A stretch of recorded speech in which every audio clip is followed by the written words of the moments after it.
WGVU Public Media is proud to bring you the greatest rivalry in NCAA Division III basketball as the Calvin Knights take on the Hope Flying Dutchmen.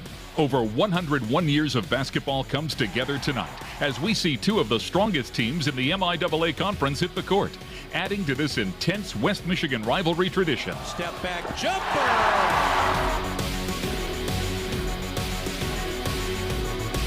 Today's game is brought to you in part by Eastern Floral, serving the floral needs of Grand Rapids for over 70 years. Cunningham Dolman PC Attorneys at Law, accessible, responsive, effective. The Community Foundation of the Holland Zeeland area, today, tomorrow, forever. LVZ Financial Planning, peace of mind for whatever comes next. Freedom Village, enriching the lives of those we serve with compassion, respect, excellence, and integrity. The Gentex Corporation, today's features, tomorrow's technology. Padnos, paper, plastics, metal, and more. And now, live from the DeVos Fieldhouse Arena, it's the Hope Flying Dutchmen versus the Calvin Knights.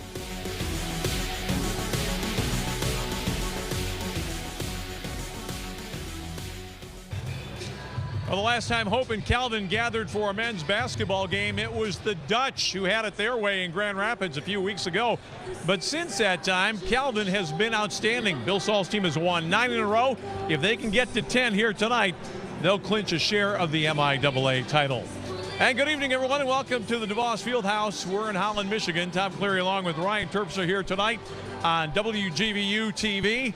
Ryan, kind of shocking really when you think about it. It didn't look like Calvin was going to be a title contender after the last time we saw them, but somehow Bill Saul has gathered his troops, and they come in here tonight with a head of steam, thanks in large part to the play of Luke Morrison. Yeah, you don't get to 9 wins without your best player playing his best ball, and Luke had 33 points on Saturday, so he comes in very hot. They're going to need that effort from him tonight, Tom, if the Knights want to pull the upset against Hope. Well, one thing that Calvin has to have against Hope is better backcourt play. Clayton Dykehouse, terrific in the one game last year and the first game this year.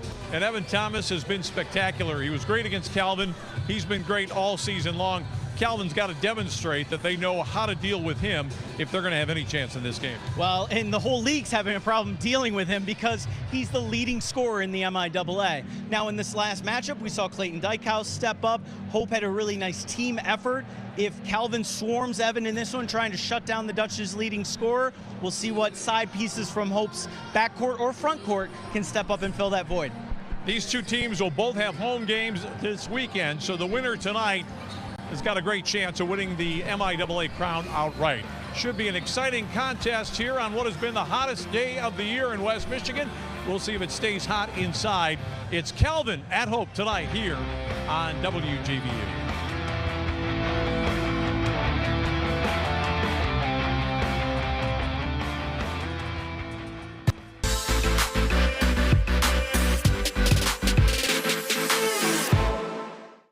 At Calvin, you will hear about the goodness of God's creation. It is the calling of all Christians to work towards restoration and renewal of all things through engagement with society and culture. The core program provides an intellectual foundation for helping you to discern your missional calling and to prepare for it. At Calvin, you're invited to lay a firm foundation in Christ that you'll build on for years to come.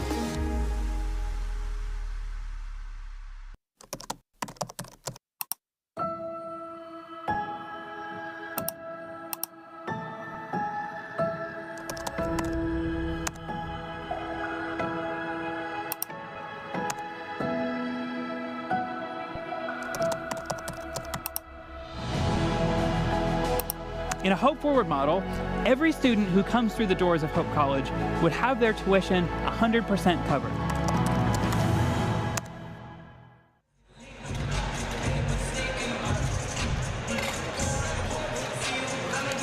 All right, we're courtside getting set for the second game of the season between Calvin and Hope. Tom Cleary along with Ryan Terpstra tonight from the DeVos Fieldhouse. A little bit of a late arriving crowd. I think everybody's outside enjoying the good weather that we have here today, watching the snow disappear. And they've had plenty of it around these parts. But we expect an outstanding basketball game, and it's really a credit to Calvin, which has found itself after losing rather comfortably from the Hope standpoint in the first game. Let's talk about the keys to this game here tonight, Terp. Yeah, the first key I think is appropriate given the weather that we've got in today's game. Is coming in hot. We mentioned that both teams have a pretty good streak going. Calvin's won 9 in a row. Hope 7 out of their last 8. Luke Morrison, especially for Calvin, he's coming in shooting 45% over his last 5 games from 3. For Hope, though, they want to stay balanced. That's the second key. They've got that clear leading scorer in Evan Thomas, but they're going to need guys like Clayton Dykehouse and Jeff Bikes to come in and score in double figures and take some of the pressure off of him, especially if Calvin focuses on Evan tonight. And then if this comes down free throws, they need to toe the line. Hope, an excellent free throw shooting team. Calvin, not so much, Tom. So if it comes down the charity stripe, Hope holds a distinct advantage. All right, Terp, there's the horn. We're about set to go. Let's throw it down now to the public address announcer here at DeVos Fieldhouse, Mr. Darren Dystermars. Ladies and gentlemen, at this time, we ask you to please rise. Ladies and gentlemen, before we begin, we are excited to welcome you back here to the DeVos Fieldhouse. But if you would, please make sure your mask is on at all times and properly worn over your nose and mouth throughout your visit here today. For the safety of all of us, we thank you. And now, ladies and gentlemen, the Holland Police Department Honor Guard.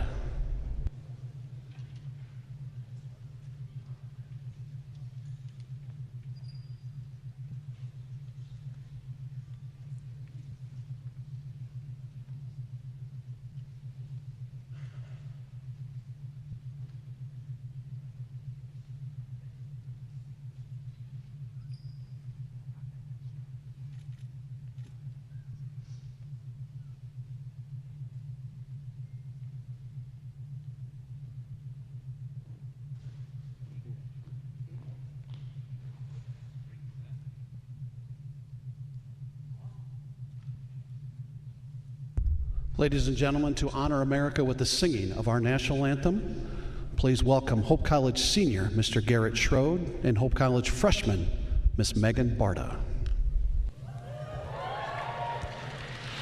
Oh, say, can you see by the dawn's early light what so proudly we hailed at the twilight's last gleaming, whose broad stripes and bright stars through the perilous fight o'er the ramparts we watched were so gallantly streaming, and the rocket's red glare, the bombs bursting in air, gave proof through the night that our flag was still there.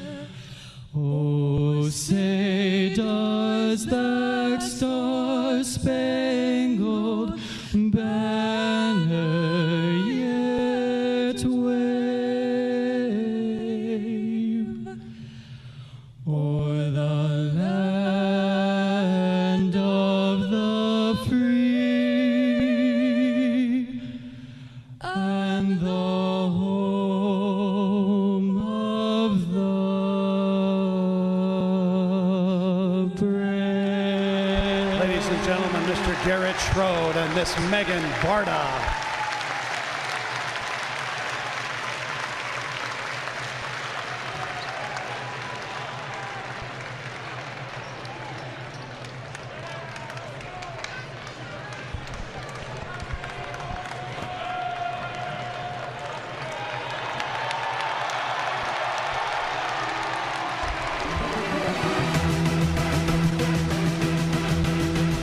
Good evening, ladies and gentlemen, and welcome to the DeVos Fieldhouse here in the campus of Hope College for today's MIAA contest between the Knights of Calvin University and your Hope College Flying Dutchmen. Here are tonight's starting lineups. First for the Knights at 1 forward, a 6'4" sophomore from Huntley, Illinois, number 0, Uchenna Egakeza. And at 1 forward for the Flying Dutchman, a 6'4" junior from Okemos, number 24, Evan Thomas. At 1 forward for the Knights, a 6'5" senior from Bristol, Indiana, number 22, Luke Morrison. And at 1 forward for the Flying Dutchman, a 6'6" senior from Mundelein, Illinois, number 32, Jeff Bicus. Starting at center for the Knights, a 6'6" senior from Grand Rapids, number 24, Emmett Warner. And at center for the Flying Dutchman, a 6'7" sophomore from Holland, number 5, Tanner Wiggering. At 1 guard for the Knights, a 6'1" senior from Ada, number 14, Thad Szymanski. And at 1 guard for the Flying Dutchman, a 6'2" senior from Libertyville, Illinois, number 15, Josh Lilja.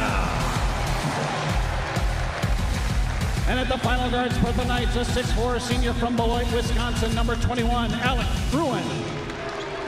And at the final guard spot for the Flying Dutchman, a 5'11" junior from Zeeland, number 1, Clayton Dykehouse. Head coach for Calvin University is Bill Saul. Head coach for Hope College is Greg Mitchell. Your officials this evening, Brett Wojcinski, Jeff Spadowski, and Dustin Crawford. All right, so away we go. Hope and Calvin here, battle number 2. This is an important game. If the winner tonight is Hope, they will clinch home court turf for the MIAA postseason, even if they were to end up in a tie with Calvin based on the results of Saturday. But regardless, if Hope wins tonight, they will have 2 wins over Calvin, and that would get them home court, which will be a big advantage in the postseason when that tournament begins. Yeah, and it's kind of surprising, Tom, in talking to Alan Babbitt, the sports information director, before the game, you would think that these two teams would have met with the MIAA on the line often, given the success of both programs. You have to go back 20 years before you find a game where the winner takes home at least a share of the title, and now we have one here tonight. And that one was stolen on the way out. They're going to do it again, or are they going to give it to Hope? I think it's just a turnover, and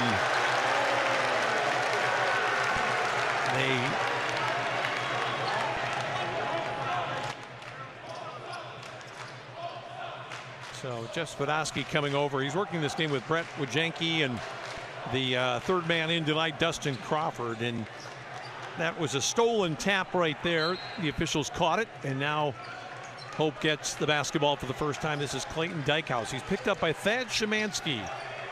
Pretty interesting matchup right there. Quickness issue for Szymanski. Inside Hope early, and they throw it away.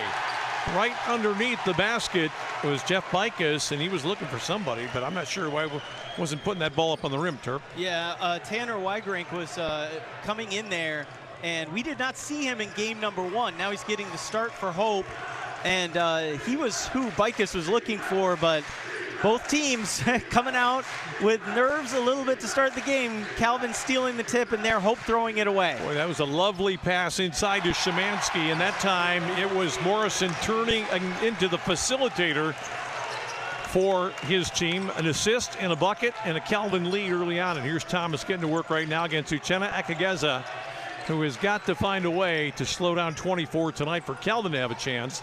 But this guy's been spectacular. Number 1, Clayton Dykehouse. Now this is Wigerink on the perimeter. Didn't play in the first game, nor did Tyler George, and the shot is up and in. That'll be interesting because Wigerink showing that length. Hope has got a size advantage down low, and so far in 2 possessions they've tried to pound it down low on Calvin so far. Right over the top of Alec Fruin, who's got the ball right now. Here's Morrison, who is picked up by Josh Lilja. Lilja can't do much about it. Calvin trying to find Szymanski again, and look out, that's 3 this time. And Szymanski was a bit indifferent in the first contest, really didn't have a big impact on the game, now has 5. Yeah, he came off the bench in the first contest, and here he's making his presence felt immediately. It was a super play by Egakeza to knock that one cleanly out of the hands of Evan Thomas. And here comes Calvin again. Szymanski's got a step on Dykhouse. Oh! 7 for Szymanski, and Greg Mitchell thinks his team has been a little bit casual defending early on. I would have to agree. Shades of Thad when he played in this game last year, Tom, when we saw him go off for a big number, starting red hot in this one. Oh, what a super pass that is by Bicus inside. The easy bucket there for Lilja. 7-4. Both teams looking pretty clean on the basketball at the moment. Calvin has gotten off to a very quick start, which they desperately want to have to calm down the Hope students sitting across the way, and that's going to be a grab right there that's going to go against Lilja. Reached in. It was Brett Wajenki with the call. This is a veteran crew. These guys often work Division II games. We see them a lot in the GLIAC. Experienced crew, not going to be impacted by the crowd or anything like that. They've seen it all. They've done it all. So that could be a key foul on Lilja, because his role on this team is to guard the opposing squad's best player, and no one came into this game hotter than Luke Morrison. So we'll see if that affects his defense picking up that early foul. Morrison's looking to go. He's not going to stop till he gets it up on the rim. And well rebounded that time. A couple of guys there, and Thomas pulls it down and starts it out. I could guess it made a good stop on him last time, but this time Thomas is going to be fouled down the lane, and Szymanski is kind of holding onto his leg. Might have got a knee-to-knee collision there. Yeah, it looks like a Charlie horse just reaching in there. I think when Thomas pivoted, he put his left knee right inside the left knee of Szymanski. That's pretty unfortunate for Calvin, because that started out so hot, and when you're a shooter like he is, having that kind of effect on your leg, especially when you need to plant and rise up, that can really, throw you off your game. So no surprise that he's going to take a seat here and rest it till he feels ready to go back in. I think Szymanski's hoping that was knee to knee, because that hurts a little bit more, but you can shake that off. You get a Charlie horse into the muscle, tends to stay a little bit longer. Eli Sensenig is on, and they're going to try to give Szymanski, who's off to a blazing start, a little bit of treatment. Thomas couldn't get by Ekageza, trying to post up. This is a wide open look for 3. And how about that for Lilja? He's up against the three-point shooter, and he's got some game of his own. Calvin very, very conscientious of where Evan Thomas was on that play. Lilja came off the screen. Morrison kind of lost track of him, and he knocked it down. Calvin's going to make another change. Marcus Balt, who Bill Saul told me has been very good lately, is going to get in there. Calvin wants this matchup. This is why they've got Sensenig on Dykhouse. They want to slow him down with a longer player, but they also want to take advantage of him inside. Oh, great reversal, and the bucket goes. It was Tyler George who had snuck into the ball game. He knocks one down to give his team its first lead of the game. That was a brilliant backdoor pass, and here's Morrison going on Lilja, and that's going to be a block on Lilja, his second foul. The Hope fans are not liking that, but it's a pivotal call by Wajenki. And if you look at it, it's pretty much a textbook call. He had a little bit of a step on his man on the baseline. You get any contact at all, that's going to go against the defender. Yeah, understandable call. Unfortunately for Hope, Lilja is going to have to sit down. Tyler George, interesting case, Tom. He did not play in game number 1, as we said. And he's a key player in this rotation for Hope, but they've been bringing him off the bench ever since he got back from injury. That was a pretty dreadful pass on the inbound. Luckily, though, Calvin's Jordan Ketchy did catch it before it went out. Ekageza, fall away. Oh, boy. If they get anything out of him at the offensive end to counteract Dykhouse and also Evan Thomas, that would be a big boost for Calvin. But here's Hope right back at it inside, and Bicus had it touched away by Ketchy, who went up with him. That was impressive. Morrison again, this time with Eli Schoonveld, who's in there right now. Schoonveld will go 3-4 minute bursts, and probably not much more than that, although he could get several of them in this game. Inside, another foul, and I think Dykhouse this time got a hand in on Sensenig, who will shoot 2. Yeah, Sensenig goes 6'3". Dykhouse generously lists at 5'11". You know Calvin wants to see more shots inside from Eli and taking advantage of that size mismatch. Tie at our first break. 15:21 to go here in the first half at Hope.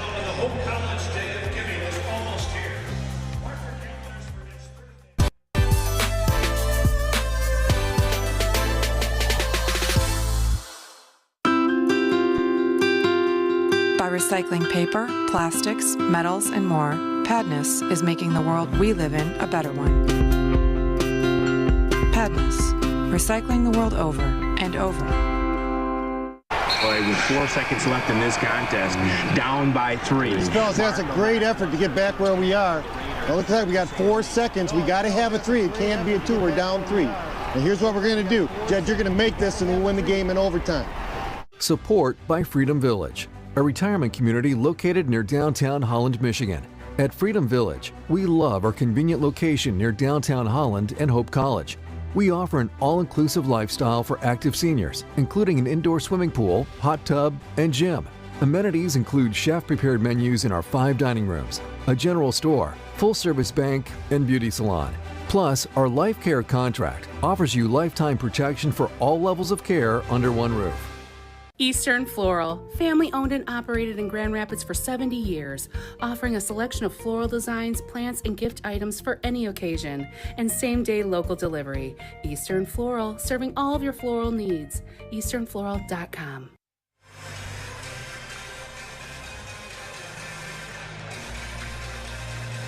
We are back here at DeVos Fieldhouse. Tom Cleary along with Ryan Terpstra. The standings in the MIAA. Well, people thought it would be the year for Trine and/or Albion. They've both been eliminated from the regular season title picture, and these two teams control what's going to happen, Ryan.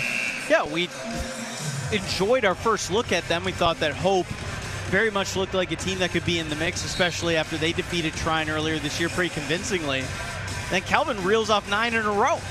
And all of a sudden, you are in DeVos Fieldhouse, a place that Calvin's done pretty good at in recent years, and you've got the MIAA on the line.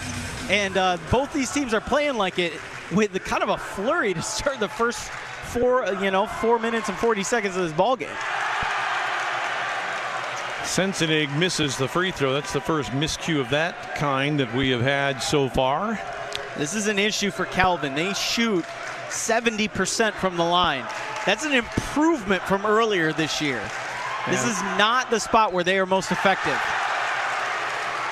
They missed 2 there. Hope is an 80% shooting team. Oddly enough, though, Calvin has been a better 3-point shooting team than Hope this year.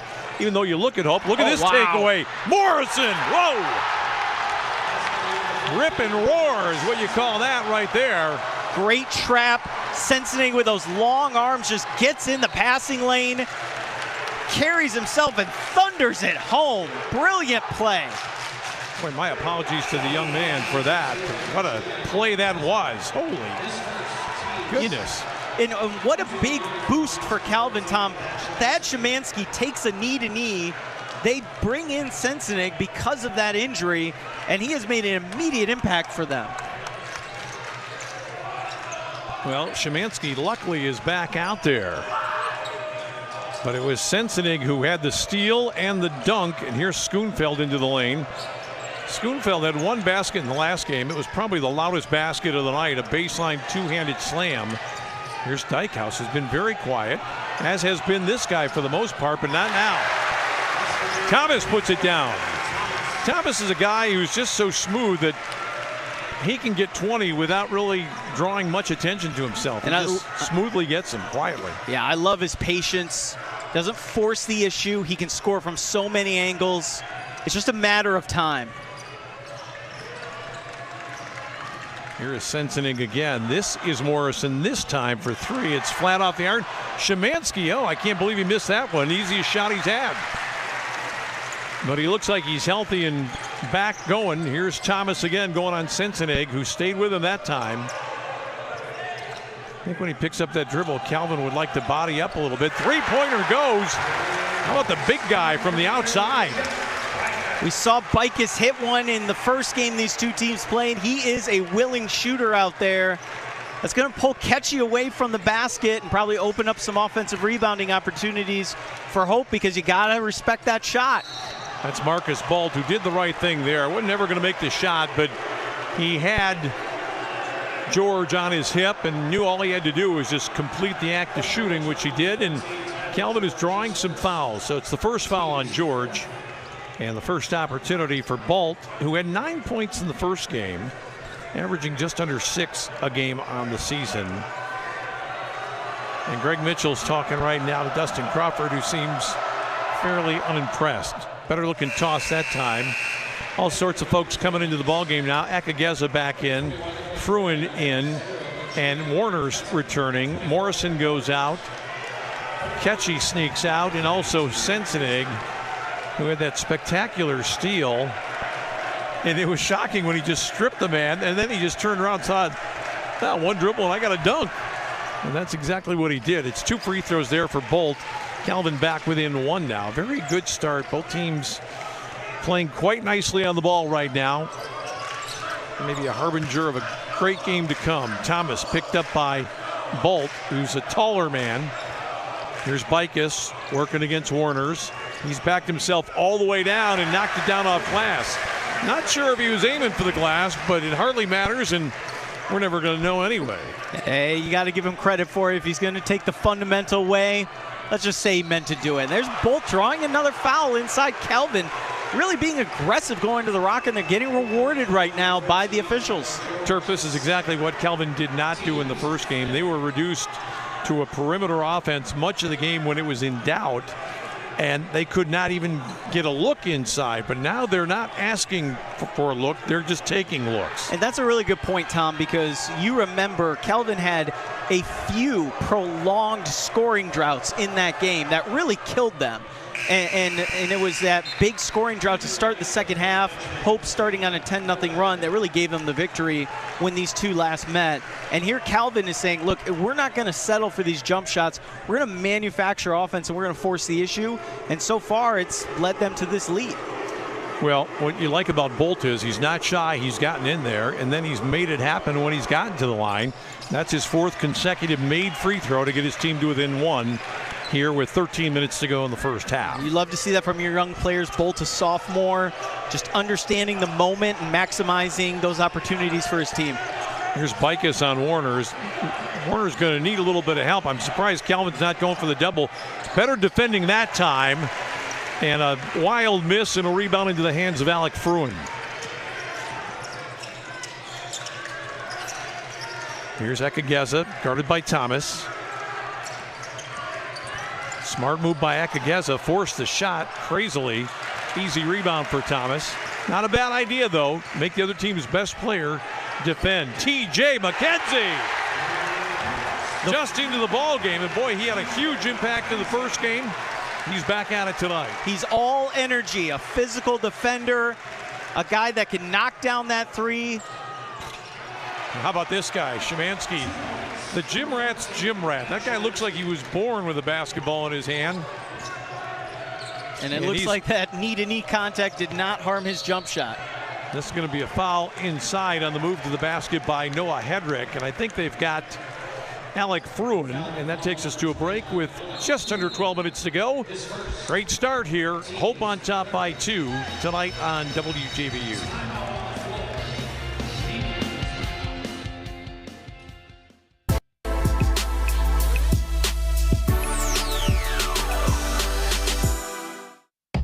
Gentex is a tech company supplying electro-optical products to the global automotive, aerospace, and fire protection industries.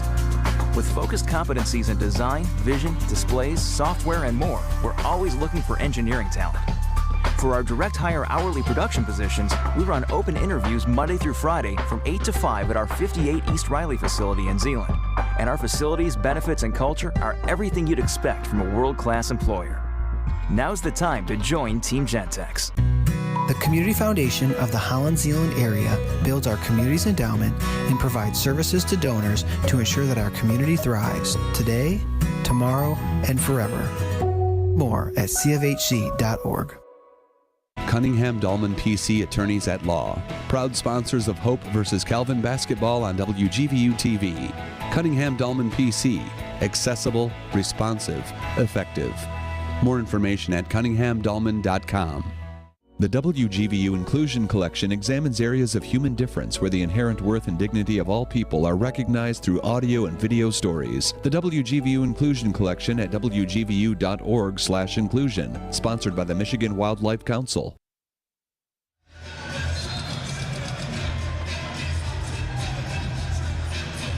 All right, well, this series has been going on for more than a century. And what's intriguing, Terp, is that both teams have 100 wins or more in this series. Yeah, 105 to 100. Hope leading the all-time series against Calvin. And crazy to think, after over 100 years of playing each other, just a small 5-game winning streak evens this whole thing up. That was a rainmaker right there. Probably a little too much elevation from Noah Hedrick, averaging 6.5 a game. He got past that mark. He had 7 in the game in Grand Rapids a few weeks ago. He can shoot his team into a 3-point lead. And he does. So interesting, Calvin back to their starting 5. We're seeing some of the substitutes for Hope, and their bench was huge for them earlier this year, and they relied on them all year long, Tom, to make big contributions for this ball club. Warners has been pretty quiet at the offensive end. Here's Akageza with Thomas. Calvin 10 on the shot clock. Move to the basket. Little jumpers on the way and down for Alec Fruin. We know this guy can shoot too. He's a transfer. Yeah, former D2 guy, and you know what? Hope was so worried about Morrison, they basically let Fruin get all the way into the lane, and I know he's looking for his teammate, but when you're that wide open, you just got to finish, and he was able to do so. Nice knock away there by Szymanski. Got a hand in the second time, though. Calvin is hoping this one is against Warners, but I think they indicated Szymanski. Yeah, I think the first reach was clean, but the continuation trying to get the ball the second time, they're going to get Thad. And he's going to leave the ball game a little frustrated there because he's having a good offensive effort. Well, it's not a bad play by Szymanski the first time, but when he continued on after he whiffed, that was uncalled for, and it generally doesn't work out. Here's Thomas now trying to go on Warners. Akageza with a nice double. Thomas in all sorts of trouble. He's got to get out of the lane and just barely does so. Uh-oh, McKenzie starting down. They're going to call a carry on McKenzie. That ball got up on him, got his hand underneath, and then turned it back down again. Brett Wojcinski right there with the call. Calvin playing pretty good perimeter defense, and I think that's what you'd rather see, is make McKenzie put it on the floor and finish around the rim. He's shown an aptitude for spot-up shooting, and there Calvin's able to turn them over. Here's Fruin looking to go again, feeling maybe a little bit confident. Warners now. They want to find Morrison if they can. Instead, it's Akageza. My goodness, what a shot! Holy cow! Thank you. No, his thought was, shoot it before I turn it over. What do you call it? Works. Don't play him and Horse if he's going to do things like that. Noah Hedrick comes back with a beautiful shot of his own from the right elbow. 22-21, and Calvin looking to penetrate again. Here's Warner's got the head fake and the move into the lane for his first bucket of the night. That was a dandy. Boy, some great offensive moves early on for both these teams. Thomas now. Triple try. Comes all the way back outside. McKenzie took it away. What's he going to do with it? Got it back to Thomas. Calvin was a little lax defending, and Thomas makes him pay. The Warner stood outside watching that miss, realized that, that's going to be off of Thomas. Yep. The ball came up and hit him in the chin and went out of bounds. Yeah. Great hustle, though. So Warner's was a step slow, and all of a sudden he ran into the wall. That is TJ McKenzie. And the football player won that confrontation, Tom. I know Bill saw in the video session after this game. We'll be running that one back. He does not want to see a long rebound hit the floor and then go to the opposing player, who's the only guy in the vicinity. That was costly for Calvin, but the Knights can get back on top right here. Great battle between these two teams, tied for the lead in the MIAA right now. This is Marcus Bolt. He's had 4 consecutive made free throws, looking to get to the line again. He got flipped from behind. That was a kind of a fortunate play for Bicus. Sometimes you will not get that call when you reach from behind. McKenzie, he's blocked from behind by Fruin. Some thievery going on out there right now. And here is Fruin again. And this time Thomas got him. And the fouls are accumulating, really for both sides. But it just seems like more against Hope at the moment. Yeah, it's been back and forth once again. Some nice defense from Eli Sensenig, and now drawing that foul. And he's drawn a number of fouls. coming off the bench for Calvin, he's been their most effective player in getting Hope to commit fouls, both getting to the line and there, getting kind of a cheapie from Evan Thomas. Calvin trying to back in. That was Froon who kicked it back out. Still plenty of time as Morrison goes to the lane, lost it, and that is going to be a foul on Thomas. Well, we talked about Szymanski being a little bit of foul trouble, and now for Hope, Thomas has picked up his second. And once again on Eli Sensenig, and 2 quick ones on Hope Star, and here comes Clayton Dykehouse, likely to take out Evan Thomas. His reaction said it all.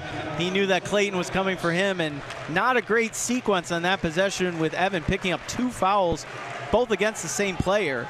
And now I think Luke Morrison is trying to say that he should be shooting free throws. Yeah, I think it's buddy, it was not you underneath the basket. You got a similar haircut, but it was number 15. Boy, you're absolutely right. Both of them have the fade going. And we're going to go to the video. It never fails. Here's the only thing we have.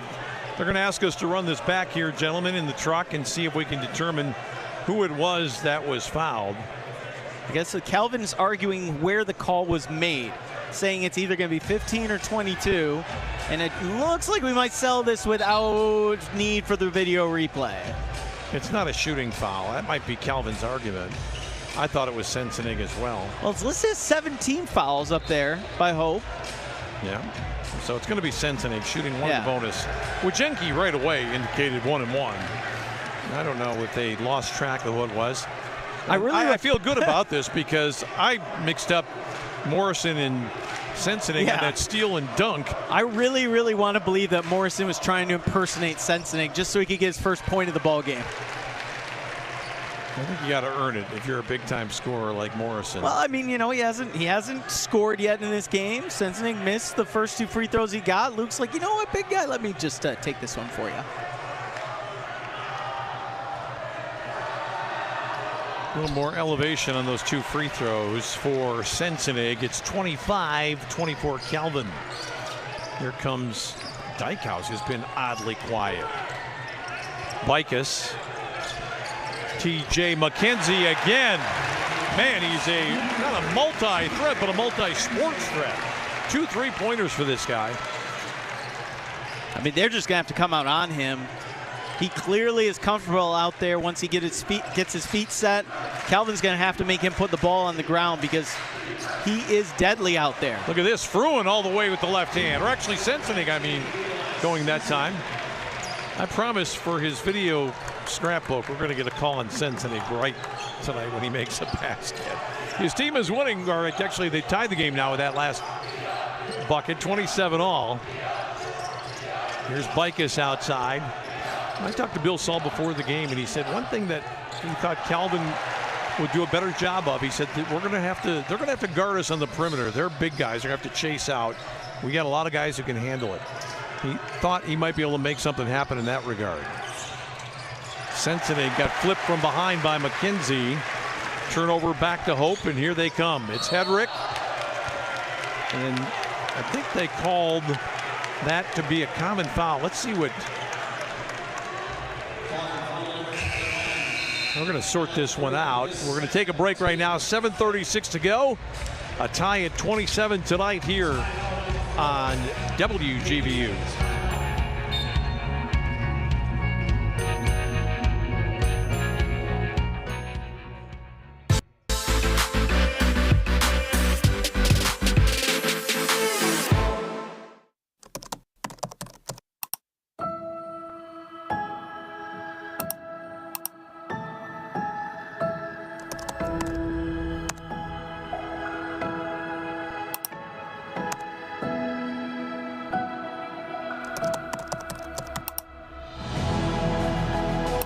In a Hope Forward model, every student who comes through the doors of Hope College would have their tuition 100% covered.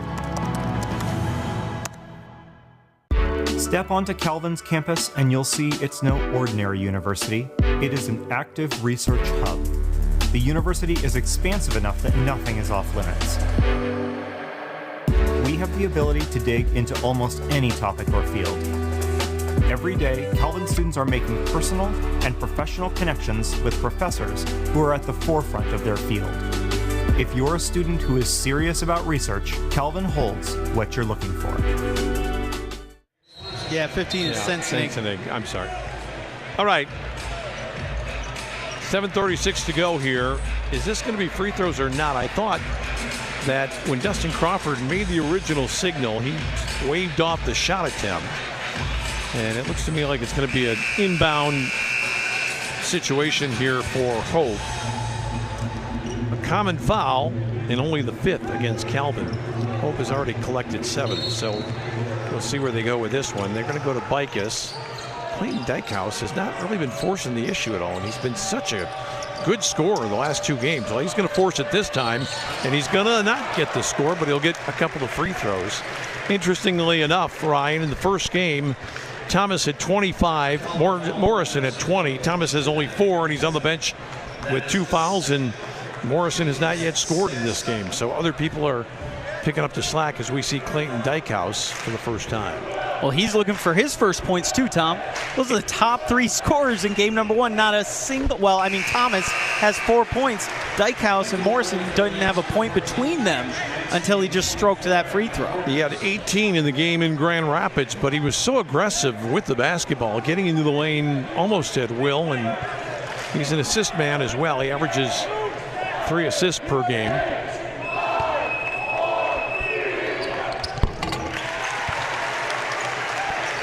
(29-27). Szymanski checks back in. What are they going to put on him? It looks like McKenzie. Szymanski might be a little bit more of a decoy in this particular set. Ooh, he thought about going for 3. Here's Warners again, trying to get inside. Goes lefty. Slapped it out. And this will come to McKenzie. Mitchell thought that Warners had traveled, and I was kind of thinking the same thing when he wandered into the lane. Dykehouse against Szymanski. Dykehouse, triple. Calvin got caught on the switch. Szymanski went off of Dykehouse, and Ketchy was caught in no man's land. Oh, but Szymanski returns the favor. A great reverse dribble to get around the smaller man, and then he kind of baited him into the foul turf. He slowed down a little bit, said, here, you can take a nibble of this if you want, and it wasn't enough to stop that basket from going down. Szymanski is a little bit of a defensive liability right now with 2 fouls, but you got to like what he's doing with the ball. 11 points for his team already. Yeah, he's really initiating the offense. Calvin hoping they can just stay away from that 3rd foul, but heady play by the senior to be able to kind of draw the defense to him with the threat of the jumper, since he's such a good outside shooter, and then just great body control, drawing the foul and laying it in, making it look so easy. And here comes that press that Calvin was effective with earlier on in the half. One thing I think Hope has got to do is they got to go after Szymanski. Who's ever guarding him is going to get the ball, but smartly they get him off Dykehouse and put him on George instead. Inside Bicus, going against Warners. He got to get out of the lane. They call him for 3. Yep. Spodowski got him. That's a couple of times now that Bicus has been in the lane and been in danger of getting the violation. That time he did get the whistle. Calvin can tie or take the lead with 6:15 to go until the break. And here is Morrison, who has been quiet, guarded by Schoonveld. Not going to force it is Morrison. His team's playing pretty well. Here's Szymanski. He's going to spin again. He's got a floater, and he's very lucky he didn't just pick up his 3rd foul there as he went after Dykehouse on that rebound. And Calvin really trying to punish Clayton Dykehouse inside. Even with Szymanski, they're attacking him whenever he is guarding somebody. They try and get that player the ball to really try and pound on Clayton inside. Triple try, will not go. Oh, wow. Is that Schoonveld? Man, Eli plays in spurts, but when he plays, he makes impact plays. We saw him with that monster dunk in game 1, and they're playing above the rim again. Amazing putback by the young man. That was an offhanded tip, kind of running away from the basket when he got his hand on it. Playing great defense as well. Calvin, shot clock winding down. That's a fall away. It's going to hit the floor after the miss by Fruin. I think it's time for Morrison to assert himself a little bit, but Hope playing on the lead right now. Home side doing a great job without their leader, Thomas. Up 4 here with 5 minutes to go. Yeah, this is really important for Hope. You can maintain the lead while Evans on the bench. Just really big for the Flying Dutchman. Lighthouse made a little bit of a mistake that time. Tried too hard to get a foul on Szymanski. And at the other end, it's Warners with the left hand. Szymanski. Oh, Szymanski has got the golden touch tonight. Yeah, I thought he traveled there for a second, but they had not established his pivot foot yet, and just really showing it around the basket tonight is Thad Szymanski. I think Szymanski has already eclipsed his game 1 total in this game tonight. He's got 14. He had 13 in the last game. Here's Bicus. Well, we're over last game's halftime score with plenty of time to go, Tom. That's really good defending right there, but a good pass inside to George, who had his man Sensenig trailing in the play, so it'll be 2 for Tyler George, who, believe it or not, is the second leading scorer for this team. He was a starter earlier in the year. Then he went out for a while with he and Sensenig had illness and or injury issues. He's back in there right now. Both the teams shooting really well from the line as Tyler George knocks in another one. Calvin missed their first 2 free throws. Since then, Tom, they've been perfect. And Hope is now 4 for 5, looking to see if they can go 5 for 6. Both teams showing very well the charity stripe so far. If we noted that Hope is a great free throw shooting team, but Calvin's kind of matched them so far. Yeah, about 10-point percentage difference as George gets 2, and he's going to come out now and be replaced by Hedrick. I think Bill Saul did a smart thing too, because his guy Szymanski has gotten a little close to that 3rd foul, and he'd like to get it to halftime without having to put Szymanski back in the ball game. But his team is going to have to get it done at the offensive end, and that means Morrison, who has not had a look yet. Yeah, and I think Hope has got Hendrick on him. Maybe their 3rd choice as a defender, and this is where Morrison needs to find a shot. Catchy outside. Oh, there it is. That's the way to open your account, with the long ball to make it a 1-point ball game. You know, I don't like forcing the issue, Tom, but I agree with you when you said that Luke needed to get involved, and he finally found an opening for the trigger and the knockdown from 3. I think what made that shot effective is that he hasn't been forcing it. Here's Thomas. That's just a bad foul there by Calvin. As we go to the break, Thomas is going to shoot 2. And with 3:29 to go, it's Hope on top by 1 in this hotly contested 2nd game tonight at the DeVos Fieldhouse.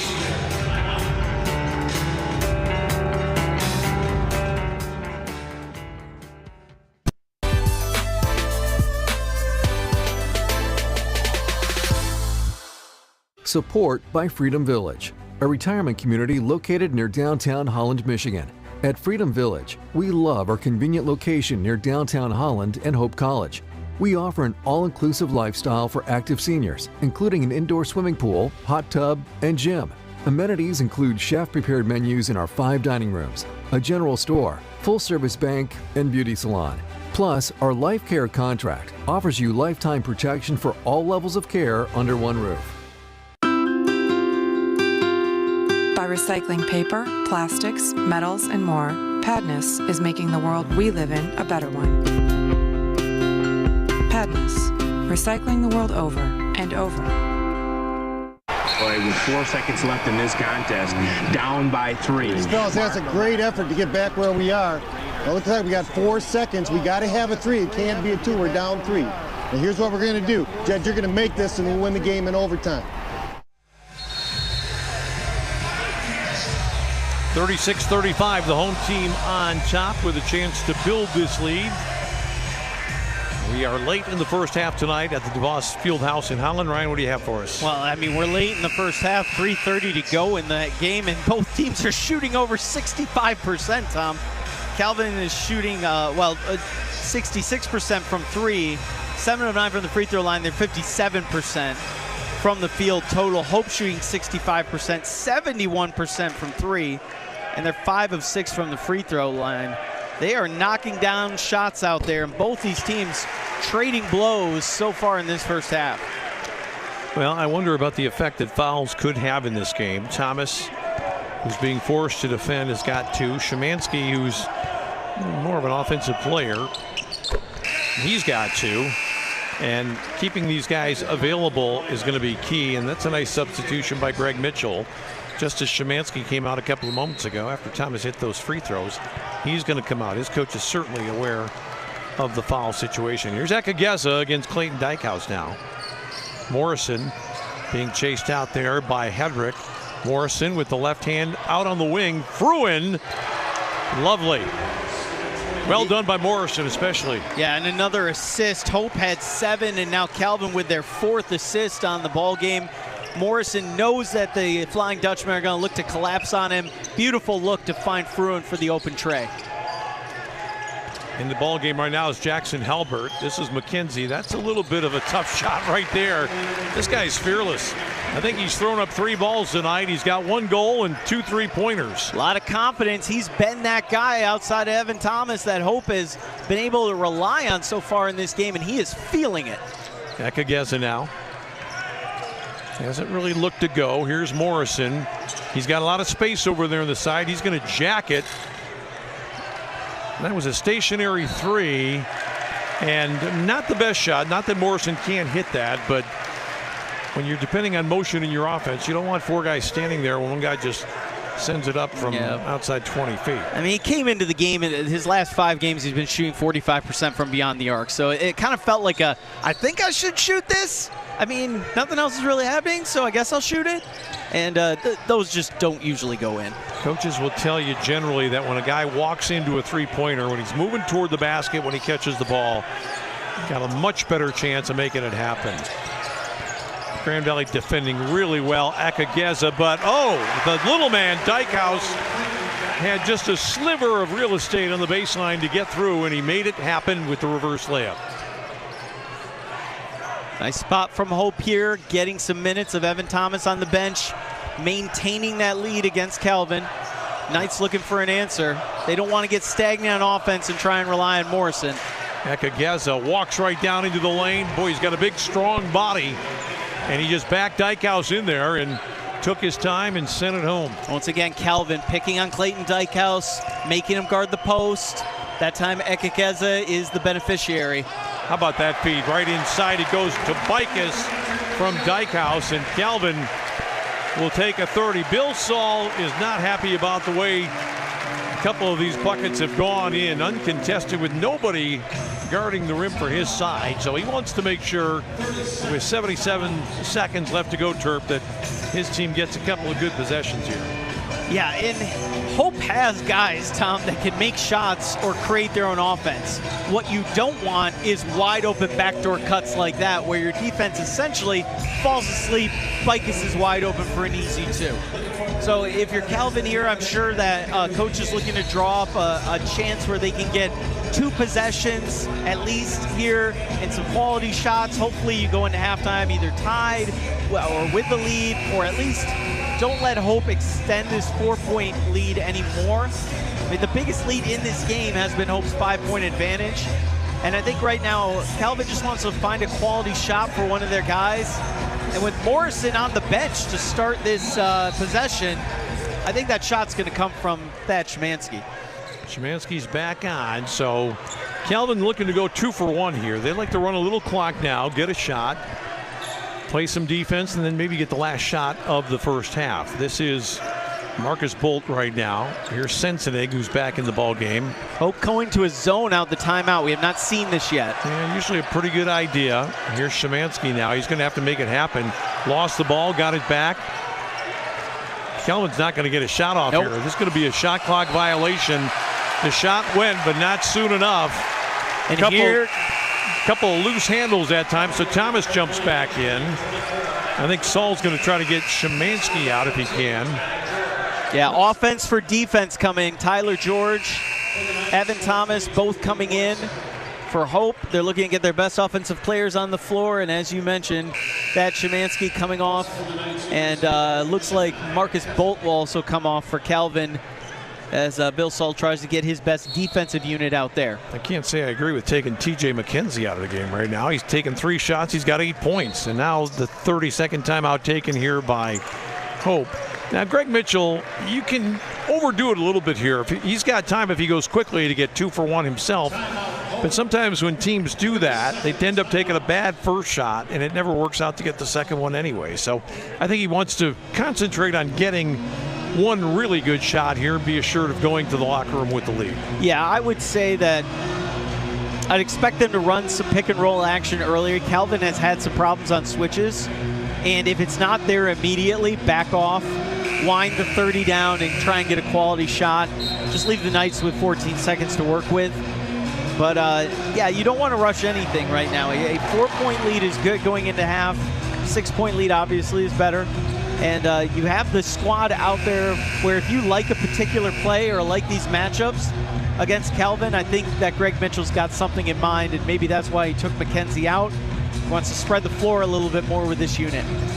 These are all pretty much offensive-minded guys out there for Hope. The only problem is you're going to have to ride with them at the other end if you don't score, maybe even if you do. Here's Thomas. He's looking to get inside. That's a tough shot. He hits the deck, and Calvin does it exactly right. Ukageza. This is Morrison for 3. Wow, big swing by Calvin. Thomas takes a wild shot. Morrison buries his second triple of the night. Now it's a 1-point game. Well, that worked out exactly like Calvin might have wished. Hope will hold for 1 here, so they're almost certainly going to lead going to the break, but Bill Saul feels a lot better about what has just happened. Here's Thomas. He's wide open, and that is a block because Ekageza's in the restricted area. He had time to move his feet and get out there and attack Evan Thomas, but instead he thought he was just going to jump in front of that runaway train, and when you're down inside the line there, it doesn't matter. Yeah, that is the 3rd foul on Ekageza.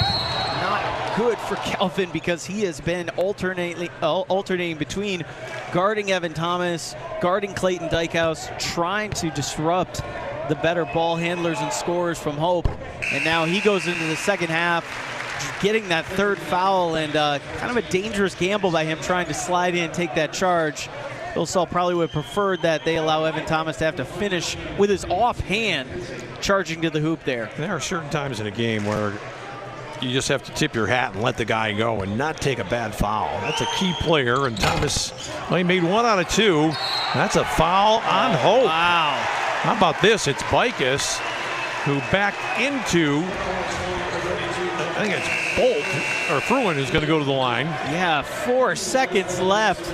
You commit the foul right there, and you put Calvin in the line with a chance to tie the game, Tom. That is, I understand being aggressive and hoping you get a putback, but that is a little bit overly aggressive by Bicus there. Well, we talked when Hope had it with over a minute remaining, the chance to go 2 for 1 when they were ahead by 4. They thought they were going to lead by 6 or 7, and now they might not lead at all. That shot goes for Alec Fruin. He had 9 in the last game. He can tie it here, which would be pretty appropriate when you consider the high quality of this first half for both teams. Well, 8 ties potentially if he makes this free throw. 9 lead changes in this game. Talk about the back and forth nature of this rivalry. This entire first half is encapsulated the last 102 years. Dykehouse is going to try to run it up the floor. He's going to have to really go quickly on this one. The shot hits the rim. We go to the break, tied at 45, but before we do so, Bill Saul is going to run over and put the headset on, we hope. There we go. Alan Babbitt stepping over to grab the Calvin coach. We'll get a word with him. There, I talked to Bill. He said, yep, I won't forget. We'll be here. He's going to put the headset on right now. He's ready to go. Bill, it's Tom Cleary at the table. Scoring 45 in the first half is okay. Giving up 45, probably not what you had in mind. No, we gave up a little bit of everything there. We're not getting back in transition, too many cuts. We're just not defending like we need to defend. They're getting a lot of stuff around the basket, you know, and 3 had a really good shift there. He did well. But man, we got to get back to the lab here and figure out what we've got to do on the defensive side. Coach Ryan Terpstra with you. You had some great offensive efforts from Thad, and then Luke Morrison got going later. What's the message to the team on the offensive end going into half? Well, I mean, they're really getting in us, playing really physical, you know, trying to take Luke away with some no help, no cover. We got to screen better, right? And again, you know, hey, they're allowing the game to be physical, so we have to be more physical with our screens. All right, thank you, Bill. Good luck in the second half. 45-45 the score. Hope and Calvin in a flat-footed tie. We'll step out for a minute and come back with more tonight from the DeVos Fieldhouse in Holland.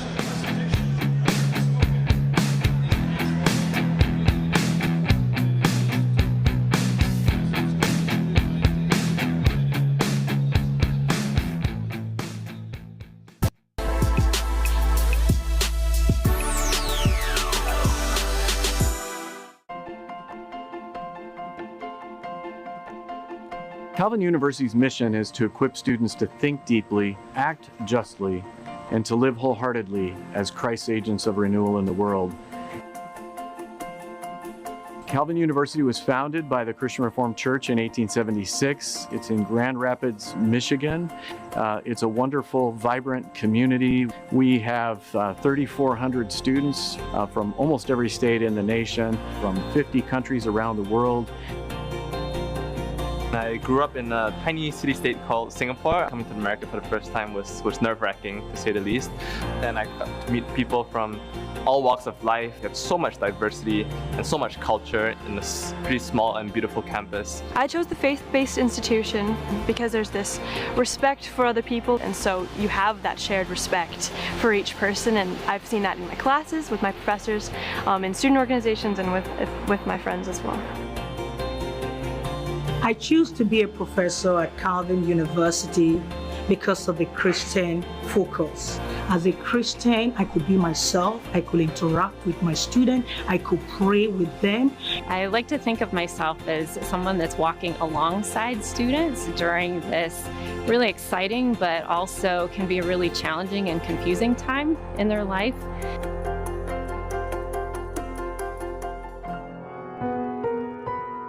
We think the mission of the institution is so big, so global.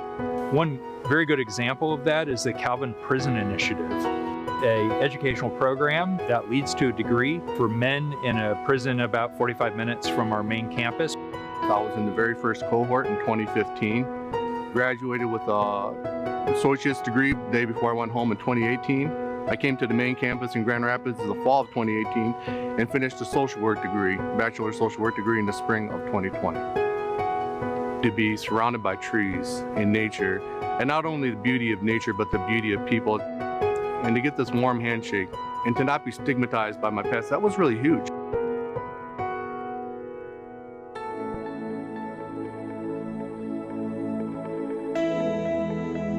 We like to say at Calvin that we teach students how to think, not what to think. At Calvin, I was taught to be curious. I was taught to ask lots of questions, and then I was taught how to find those answers for myself. Calvin has a really big mission, and in order to carry that out, we need all of the disciplines. A single discipline is not going to be able to completely fulfill that mission. We believe at Calvin that the Christian faith opens up a world to us of study in every area: chemistry, political science, literature, and matters to vocations. And so we have strong professional programs here that are themselves rooted in this vision of Christian liberal arts. Farming and faith are completely intertwined for me. I cannot separate the two. When I'm out in the field, I see these scriptural truths coming to life right in front of my eyes. Calvin really sets us up not just to be great professionals with technical skills, but also to be great leaders. You're going to be in a room with people who don't think exactly like you, and seeing the value in that, I think, rather than the adversity in that. Stewardship's been a huge theme in my life, taking these gifts and talents that we've been given and pushing them back out into the world. When you come to know our students and you come to see the passion they have for engaging this world from the standpoint of their faith, to do so respectfully and honorably, to do it with excellence, and to do it with great hope, you can't help but feel optimistic about the future.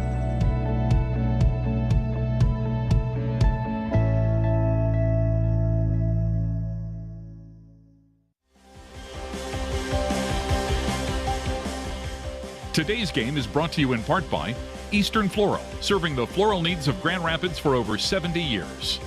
Cunningham Dolman PC Attorneys at Law, accessible, responsive, effective.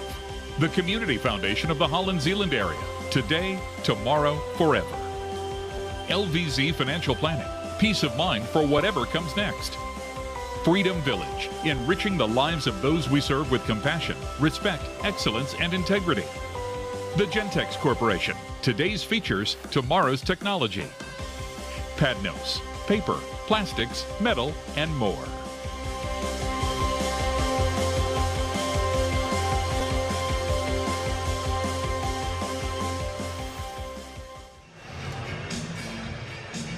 Well, we've talked about the fact that this series goes back to the 1920-21 season. Anybody care to guess at the score of that first game? If you can tell us what it is, take a look at your screen right now and respond on social media. And I'm told we have some fantastic prize for the person that is the first to come up with that. What's behind door number 1, Tom? Here is my clue for that. The score of the first game was lower combined than what either team has in the first half of this game. Basketball has come a long way.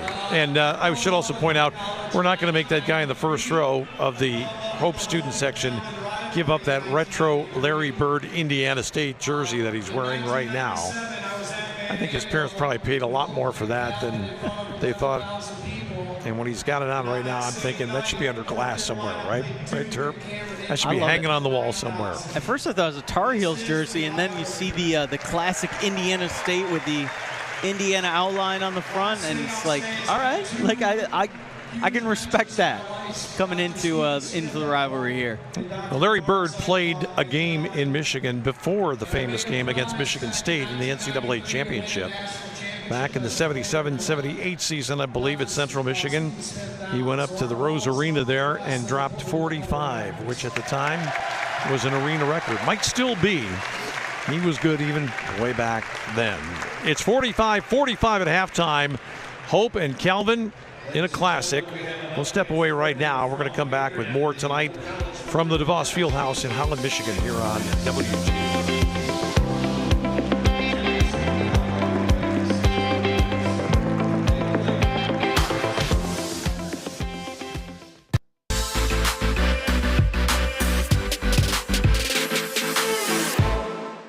Hi, I'm Brian Overland with the Michigan Mandolin Orchestra. I'm a commercial hot air balloon pilot. I'm a manager at Robinette Orchards. Co-owner of the Pyramid Scheme Bar.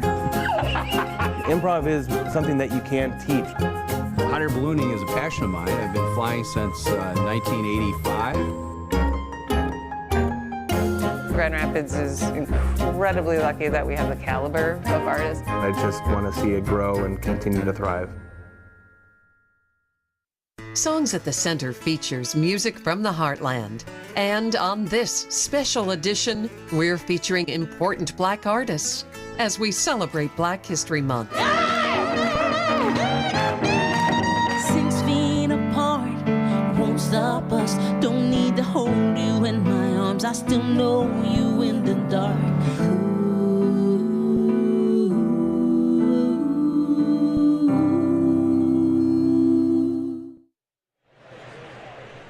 Well, you would expect in a game that's tied 45-45 at the break that the numbers all the way down the line would be comparable, and they really are. I don't know when I've seen a stat sheet like this, which if you looked at it and didn't have the score available to you, you'd probably come to the conclusion that the game was tied, because it's almost exactly what one team has, the other has. It's amazing, Tom, because it's almost down to the shot attempts that these teams are equal. Calvin had 16 of 27 from field goals, and Hope 16 of 24. These teams are both shooting well from the free throw line. Calvin's made 9, Hope's made 8. These teams are both assisting well. Hope has 8 assists, Calvin has 6. Rebounds, it's close. Hope has 11, Calvin has 10. How could they be anything but tied at halftime? The one thing I would say that Hope has in its favor, now we talked about Thomas having 2 fouls, but Szymanski, who's not a real quick guy out there at the defensive end, also has 2, and he's lucky not to have 3, but Ekageza does have 3. So that's a negative for Calvin. But really, Ryan, when we talk about the difference between this game and the first game, Calvin suddenly has discovered how to run their system the way Bill Saul wants it run.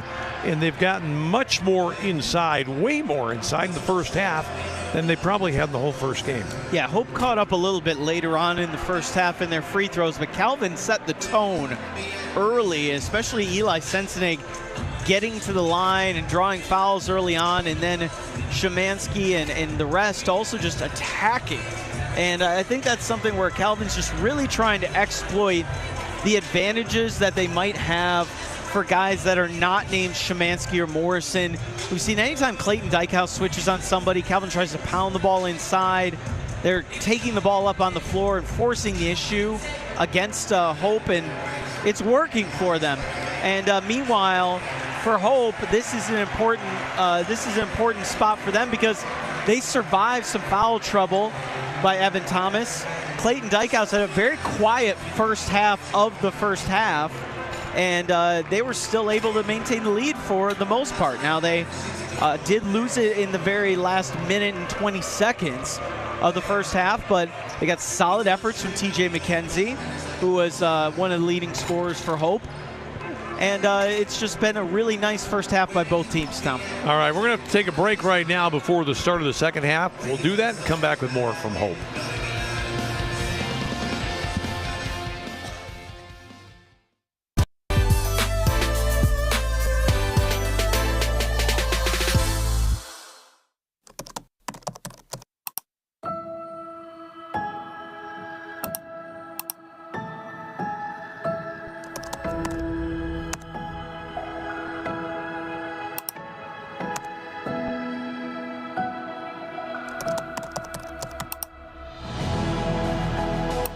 In a Hope Forward model, every student who comes through the doors of Hope College would have their tuition 100% covered.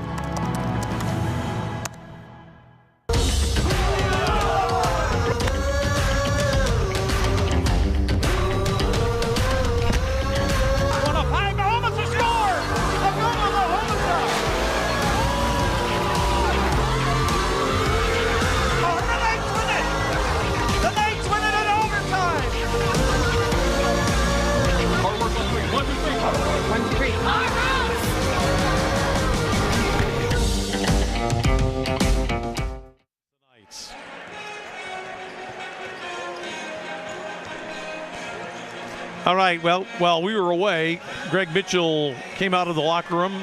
Let's find out how he responded to an inquiry here from Ryan Terpstra. Hey, Coach, just looking at the stat sheet, it's extremely even between your two teams. What was the message in halftime in terms of trying to find a difference maker for your squad? Yeah, I mean, it's a great half. Both teams shot the ball really well. We got to do a better job on Szymanski for sure. But hey, it's a Hope Calvin game. It's being played very, very well by two great teams. We're pretty confident to come down the last 5 minutes, which is defend, guard your yard, and rebound the basketball. But definitely got to do a better job on that. Thank you, Greg. Good luck. All right, Terp, we're having a great basketball game when the fans are excited, the players are excited, and both coaches are unhappy. Nobody likes to give up 45 points in a half because statistically both these guys know if we give up 45 in this half, that means 90 for the game. And I think both these gentlemen would tell you that they haven't won very many games during their coaching careers giving up 90. It is a pace they would love offensively, and a pace, as you said, that is causing some ire on both sides in terms of stopping each other. But you can't help but score a lot of points when both teams shot as well as they did. And there were some open shots made, some easy shots made, but also some tough shots and some quality opportunities created by both offenses. And I hope we see more of the same, Tom, because selfishly, I'm not coaching these teams. I love 45-45 at halftime. Give me another 90 or 100 points to finish this game out. Well, both these guys, Greg Mitchell and Bill Saul, were very good players for their respective schools. And I think they really know, as former players, sometimes talent just wins out. As much as you'd like to have great defensive efforts and big stops, those are the things you think about as a coach. You also have to salute good offensive play. We saw moments of brilliance on both sides in that first 20 minutes. Be interested to see how Kelvin treats Evan Thomas coming out with 2 fouls. Same kind of thing for Hope. Are they going to attack Egekeze with 3 or Szymanski with his 2? How are those teams going to approach these foul issues for both sides? This is Warner's trying to get inside. He was almost there, but turned and came back to Egekeze now. Shot clock at 15 for Kelvin on the first possession here of the second half. And this is Fruin looking to go. Kind of got himself in trouble. That's going to be 3 seconds. Spadowski now has turned the tables. That is something that happens a lot in basketball, and the call doesn't come that often, but we've seen 2 tonight, and I think they're both warranted. Well, and when it comes on one side, you know that they're asking for it for the other side, and there Fruin just got stuck with his left leg in the key and could not get away. Well, that's a good pass over the top to Wigerink, who did not play but about 6 minutes in the first half. He's got the first basket there on the feed from Dykhouse after the switch. Egekeze. Nice ball down deep. Szymanski, boy, he was getting fouled, and Dustin Crawford looked right at it and said, no, Thomas, that looked like a walk, and it is a walk. Brett Wajenki finally made the call. Now both teams are a little bit unhappy. I thought Szymanski was definitely fouled at the Kelvin end. Yeah. Well, if they're not going to call that one, Tom, I doubt that they're going to call that one on the one that Evan Thomas wanted or Greg Mitchell wanted. And as you heard Bill Saul say in our halftime interview, they are letting it be physical out there. No surprise for a Calvin Hope game. Both teams are just going to have to adjust. Here's Morrison now. He got through. He went lefty, and he scores after blazing past Lilja. And we are tied again at 47. Well, and then Lilja was the guy they wanted on Morrison. He got 2 quick fouls right away in the first half. That plan went away. He hasn't had a lot of opportunities to guard Luke. Luke definitely got more into a rhythm to end that first half, and there he shows they still got it to start the second. It's a tough 3 for Dykhouse, and this is going to be an easy rebound for Emmett Warners. Maybe a step away from his optimum range. This is Szymanski. He's got all kinds of range, and he's got another 3 down. 17 for Thad in the ball game, and Calvin up for the first time in, if I'm not mistaken, something like 13 or 14 minutes in this contest. Yeah, it's been a stretch. These 2 teams have had plenty of ties, but Calvin finally finding that lead with Szymanski. No conscience whatsoever, putting that 3 up and knocking it down. Well, good defending by Warners on Bicus, and that was just a terrible pass. I have no idea what he was thinking about. Calvin's going to get the ball back, but you look over at Alec Fruin, he's going, hey, relax. That is he's exactly right. I mean, it was a needless headman pass to a guy that was in traffic. Calvin very lucky to come away with it. It really was. And Warner's, his dad's a coach. I mean, you should know as a big man, you're not bringing the ball up the floor like that, and you should not be throwing it to guards that are definitely not looking to receive the basketball. This is a free possession for the Knights. Yeah. Let's see if Szymanski goes again here. That's wide open for 3, and it's Fruin. Calvin's going to have these shots, Tom. They are going crazy trying to condense down and double on Szymanski and Morrison. Guys like Fruin, Warners, Egekeze are going to be open. Let's see what Hope does here. Will they retain their desire to shoot from outside? Tough try there. That is not the shot Hope wanted. A pull-up by Lilja on the baseline. This is a big series for Calvin if they can get another bucket. Calvin suddenly up by 6 in this one. Calvin trying to keep the motion game going. Here's Morrison. Wants to get a pick and get a mismatch. Fruin now. Szymanski from deep. It's an Evan Thomas rebound. He had Dykhouse set up there. He knew he wanted to fake going around the screen. Got there, and there's the anticipation by Szymanski. Szymanski, is he going to go on Thomas? He is, and he's going to score. Wow, Thomas was waiting for him. Szymanski did not care. He got his body perfectly positioned to attack Thomas and make the finish. 8-point Calvin lead. Here's Dykhouse. Greg Mitchell, I thought, might call a timeout. He's waiting for the media break or something like that. A lob over the top to Bicus. Oh, man, Bill Saul is so disappointed. He really wanted a good defensive effort there by his team. Instead, they give up the easy 2 after Hope was reeling and, like you said, was hoping to get to the television timeout. Szymanski right now with Morrison. That's a deep ball. It's going to be too hard. Kind of double clutched a little bit there. Put a little extra oomph on that. Got a defensive flyby, and I think he thought he was in a little bit of trouble as Thomas tries to work on Fruin. Bikes all the way down. Missed an easy shot, and here's Morrison. 1-on-3. Morrison's going to not give it up. He's going lefty for the bucket. And Calvin really being aggressive. Evan Thomas with 2 fouls knows there's only so much he can do. And Morrison's like, yeah, I'm going and I am not stopping. And there's the timeout. Hope finally relents and they have to take one. Calvin breaks out in the first 5 minutes of the second half to take an 8-point lead. 57-49 on WGVU.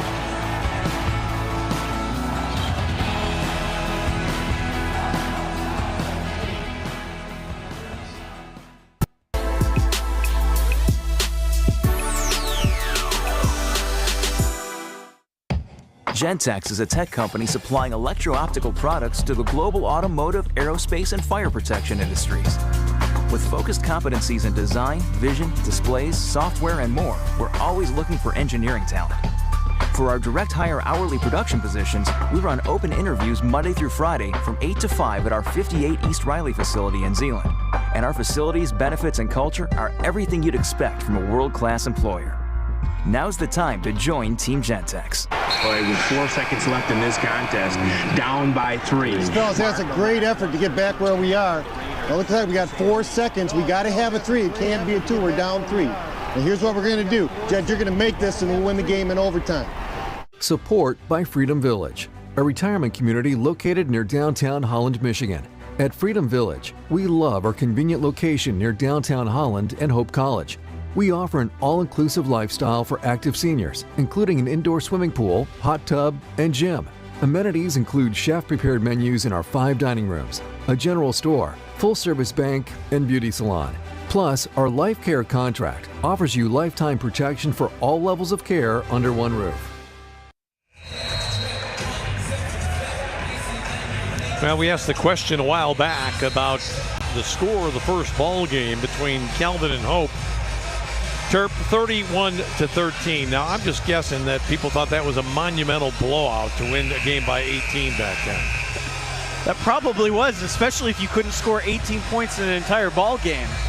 So, yeah, if you had 31-13 and a Hope victory, come on down to the WGVU offices and collect your prize. You have won a mystery box.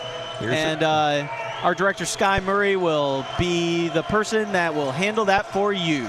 Evan Thomas trying to go on Fruin all the way by everybody and scores it. Calvin's got to do a better job of helping out because Thomas will take you to the cleaners all day long with moves like that one. Here's Szymanski now on the wing.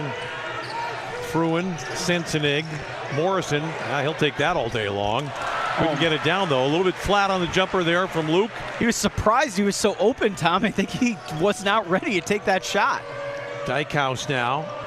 Ran down a blind alley. Better not shoot this one. He does well to get it to Schoonville. The last bucket stopped a 12-4 run by Calvin. Hope now trying to reassert themselves offensively.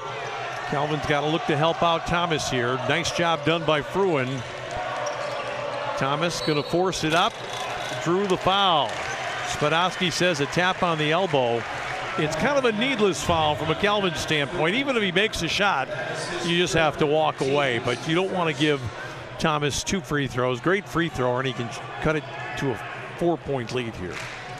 Yeah, and Fruin pleading his case. It's not going to matter. But if you're forcing Thomas into a step-back turnaround from about 16 feet, you got to let him just hit it. I think Fruin believes he got a piece of the ball. But even just the risk, Tom, as you pointed out, it's unfortunate because if you send Evan Thomas to the line, it's almost an automatic, too. Well, one of the oldest adages in basketball is don't save a jump shooter. You don't want to ever foul a guy shooting a jumper. And that was a low percentage jumper for sure. And those are high percentage free throws for Mr. Evan Thomas. 57-53 now. Thomas in the contest in double figures, the first guy for Hope with 10, but Szymanski with 19. Fruin and Morrison also have 10 for Calvin. Here's Morrison now. Here's Szymanski going again. Oh, Szymanski Magic. I thought he was getting swatted. We've seen Eli Schooneveld really get up and make some fantastic plays in the air. I thought Szymanski could not get away with that. I was wrong. That's going to be a foul over the top, I think, against Schooneveld, and Greg Mitchell did not like that hoist by Dykhouse. Razzle-dazzle dribble, and then kind of a fallback 23 or 4-footer. Yeah, early in the shot clock. Hope's been getting some good looks. You want to continue that positive ball movement-oriented offense, and Dykhouse a little bit of me first basketball with that pull-up. It can really stall you, and you don't want that, especially after Szymanski scored yet another bucket. That's going to be Eli Sensenig stepping on the baseline there, according to Dustin Crawford. Bill Saul went right down to say, yeah, he stepped on the line as a result of the hand on the hip from the Hope player. The referees are letting him play, Tom. This is not new. This is not new from the first half. This is not new now. If you are heading towards the basket, expect to be contacted and don't expect a whistle immediately. That's just going to be life right now based on the way the officials are calling the game.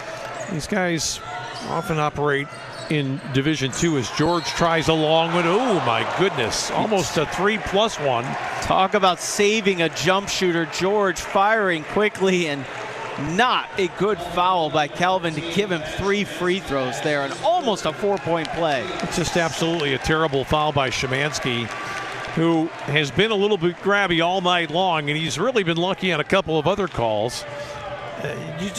You don't want to give up that foul. Oh, they're targeting him defensively, and I mean, one way to slow down a guy who's scorching you on the offensive end is make him play a lot of defense, run him around a lot of screens. But even though he's trying to cover there on George, you don't want to make that foul. And talk about what a good free throw shooting team Hope is. George is the best of them.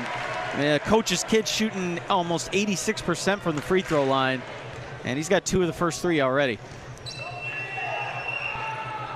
Now it's a hat trick there. Free throws, 59-56 to score. You would say to Szymanski, if you're Bill Saul right now, if our success depends on you blocking 3-point shot attempts, we're probably not going to win anyway, so just let him go. Calvin came out with their hair on fire. Why give Hope an opportunity to come back from the free throw line? And they've done it a couple times here in the half. Ekageza almost airballed a shot from 8 feet. Thomas with the left hand. 1-point ball game now is the Dutch fight back here. Here it comes. This game of swings. Who does Calvin go to try and slow down this Dutch surge? I think this guy right here. It's a bad miss though for Morrison. A little bit farther away from the basket than he would like, and Hope can take the lead. Thomas against Morrison. Well, Morrison played him beautifully that time, and Calvin's got numbers if they hurry. Thomas a long time getting back. Oh man, just trying to force it a little bit too much. Hope's on a 9-2 run. Calvin desperately trying to answer, and I think maybe some of these substitutions by Bill Saul will hopefully try and settle this team down. I think the Knights are scrambling a little bit and bringing in a guy like Fruin and Warners, you know, elder statesmen on this Calvin team. Hopefully can settle the Knights back into things defensively. Ekageza has to deny Thomas the ball once he gives it up. Well, didn't work. George forces and scores. Great shot by George. The little guy got inside in a tough one, and now Hope is on top. You see his impact. He's remained the second leading scorer, even coming off the bench for Hope. Calvin just getting sloppy right now, Tom. This is not the ball movement we saw to start the half. We're at the media timeout with 11:35 to go. The Dutch have moved back on top after trailing by 8. More coming up tonight from Holland.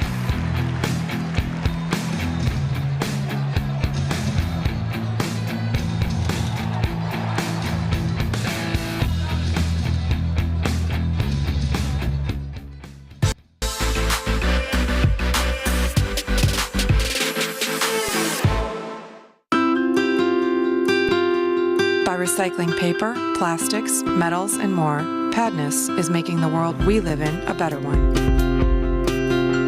Padness, recycling the world over and over. The The Community Foundation of the Holland-Zeeland area builds our community's endowment and provides services to donors to ensure that our community thrives today, tomorrow, and forever. More at cfhc.org. Eastern Floral, family owned and operated in Grand Rapids for 70 years, offering a selection of floral designs, plants, and gift items for any occasion, and same-day local delivery. Eastern Floral, serving all of your floral needs. EasternFloral.com. Sunday on PBS, starting with Around the World in 80 Days. Risk your life, be my guest, but stop risking mine. The beloved series, All Creatures Great and Small. Is either very brave or very stupid. Followed by Murder and Mystery on Vienna Blood. I think they're trying to hide a secret. It's a night of drama you won't want to miss.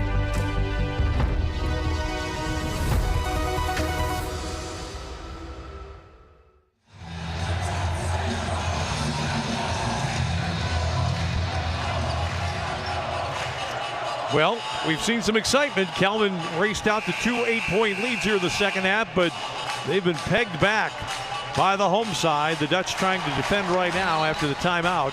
20 on the clock here. Uchenna Ekageza inbound to Warners.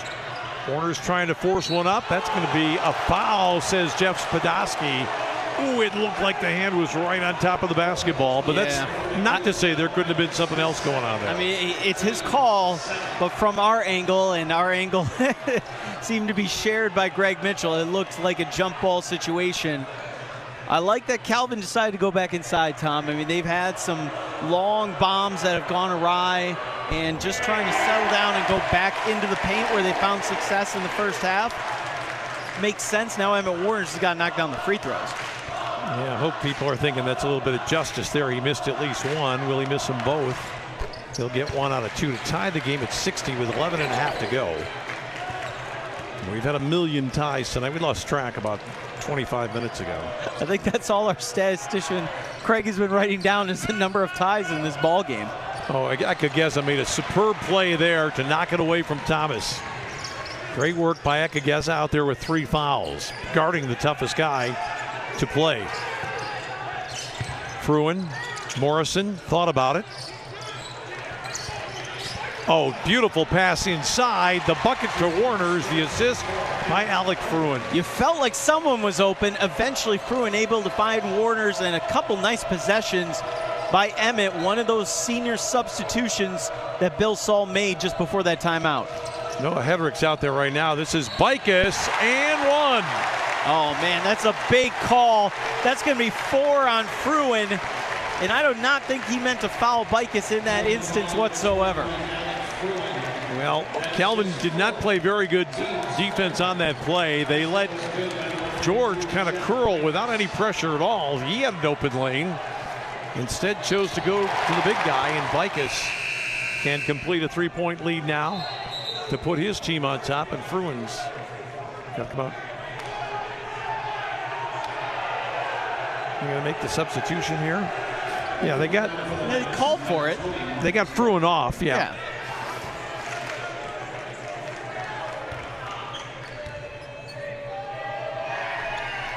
Bicus can't find it. Warners does, and here's Ekageza with a little over 10 and a half remaining. Ekageza, Sensenig, Morrison beautifully down. Oh, a nice drop off to Warners. Excellent passing, and Bolt gets the helper that time. We talked about the frantic nature of Calvin's passing earlier in this half when Hope was coming back. They've really settled down these last few possessions, and you see the result with a couple of easy buckets from Emmett Warners. Thomas went right around Ekageza. Warners got him. Well, you got to find somebody who can get in front of Thomas. It's not an easy task, but Ekageza just had to let him go there or pick up his 4th foul. Tom, that is why this guy, Evan Thomas, leads the MIAA. 21 points per game in league scoring. You just elevates against Calvin's tallest player, finishes with his offhand and 1. I mean, that is just elite level offensive play from Evan Thomas.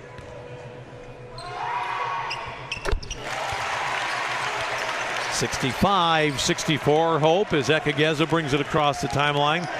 Bolt is out there right now with Morrison. Warners and Eli Sensenig, 15. Trying to get to the ball right now. This is Bolt. That's a risky three. Rebounded up and in. Sensenig. Bolt is a good three-point shooter, but like you said, Tom, very risky. Sensenig, who made a large amount of contributions in the first half, makes a big play here in the second. This is a takeaway now. Calvin on the run. This is Sensenig again, and he got fouled by TJ McKenzie going to the basket. That was a hard foul there. They grabbed him by the arm, yanked him down. You could make a case for potentially a flagrant foul, but the official says no, he made enough of a play on the ball. No, Bill Saul was looking for a more egregious call than that.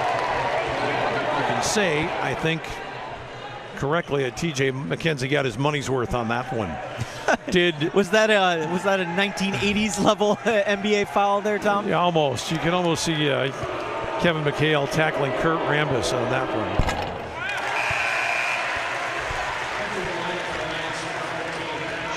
Sensenig missed the first 2 free throws of the night for his team, and then they went on a spurt where they didn't miss any, but he has missed again.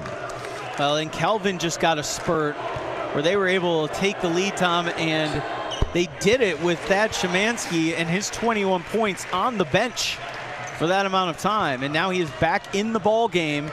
Be interesting to see if Hope tries to attack him with those 3 personal fouls. Getting down to the nitty-gritty, inside of 10 to go. Calvin is on top by 2.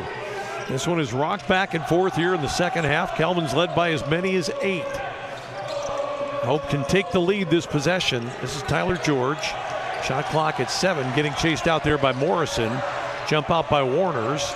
And then the ball thrown into the crowd, controlled by Calvin, but it was touched out of bounds by George. Pretty good defending. I think Hope just lost track of how much time was on the clock.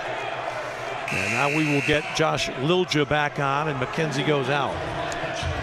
Interesting how little time, honestly, McKenzie's played in this half, Tom. I mean, he was Hope's best player for a large spurt of that first half, and here he's not seeing very much floor time. Here's Szymanski, now Warners. The handoff to Szymanski, somehow made the catch, and this is going to be a retrieval there by Bolt. And now Morrison, you know what he's thinking about. He's trying to back up into his range. Warners. Interesting call right there. Bill Saul doesn't like it. It's a player control foul. It's going to go against Warners. If you see it again, it looked to me like Bicus was given ground, but Calvin doesn't belabor the point. And here comes Hope now, hoping to tie or move ahead. Both teams a little helter-skelter, trying to establish themselves. This game is winding down, and every possession is going to start counting quite a bit for both sides. Dykhouse, Thomas, where you need some help and not getting it was Eli Sensenig. It's hard for me to imagine that Bill Saul wants people to run away when Thomas gets that ball. You've got to go over there and at least chip him a little bit. Warners goes out and Catchy comes in. And I understand being physical with him, but he doesn't want Sensenig to foul him just on the floor there after the catch. But both teams are having, all the Calvin's defenders right now are having a tough time with Evan Thomas. He is finding his stroke. Oh my gosh, what a shot by Thomas with the left hand, and one coming up. Huge play by Thomas. Catches it. He's getting mugged by Egegeze. Left hand again, Tom. And one again, Tom, and draws a fourth foul on Egegeze to boot. Huge spurt by Evan Thomas. He is carrying Hope right now. Thomas 6 out of 7 from the free throw line. He's got 6 rebounds in this game to go with its 18 points. Szymanski with 21 for Calvin. Bicus with 11 for Hope. 2 players, Fruin and Morrison, with 10. And Hope goes back on top by 1 as we tick down toward the 8-minute mark here at the DeVos Fieldhouse. Alec Fruin guarded by Thomas. I think Calvin might do well to put the ball into the hands of the man that Thomas is guarding. Here's Bolt going with the reverse. What an afterthought, and he still made the shot. I did not think that was going to end up well for Calvin, but Marcus got just far enough to elevate and catch the glass. Very nice play by the sophomore. Incredible shot by Dykehouse over the top of Szymanski. Felt he was playing for the foul and just heaved it up there. Didn't get the foul, did get the basket. And what do we have here? George is looking guilty, and he's the guy that gets called for the foul with 7:45 to go. We'll step away and come back with more after this on WGVU.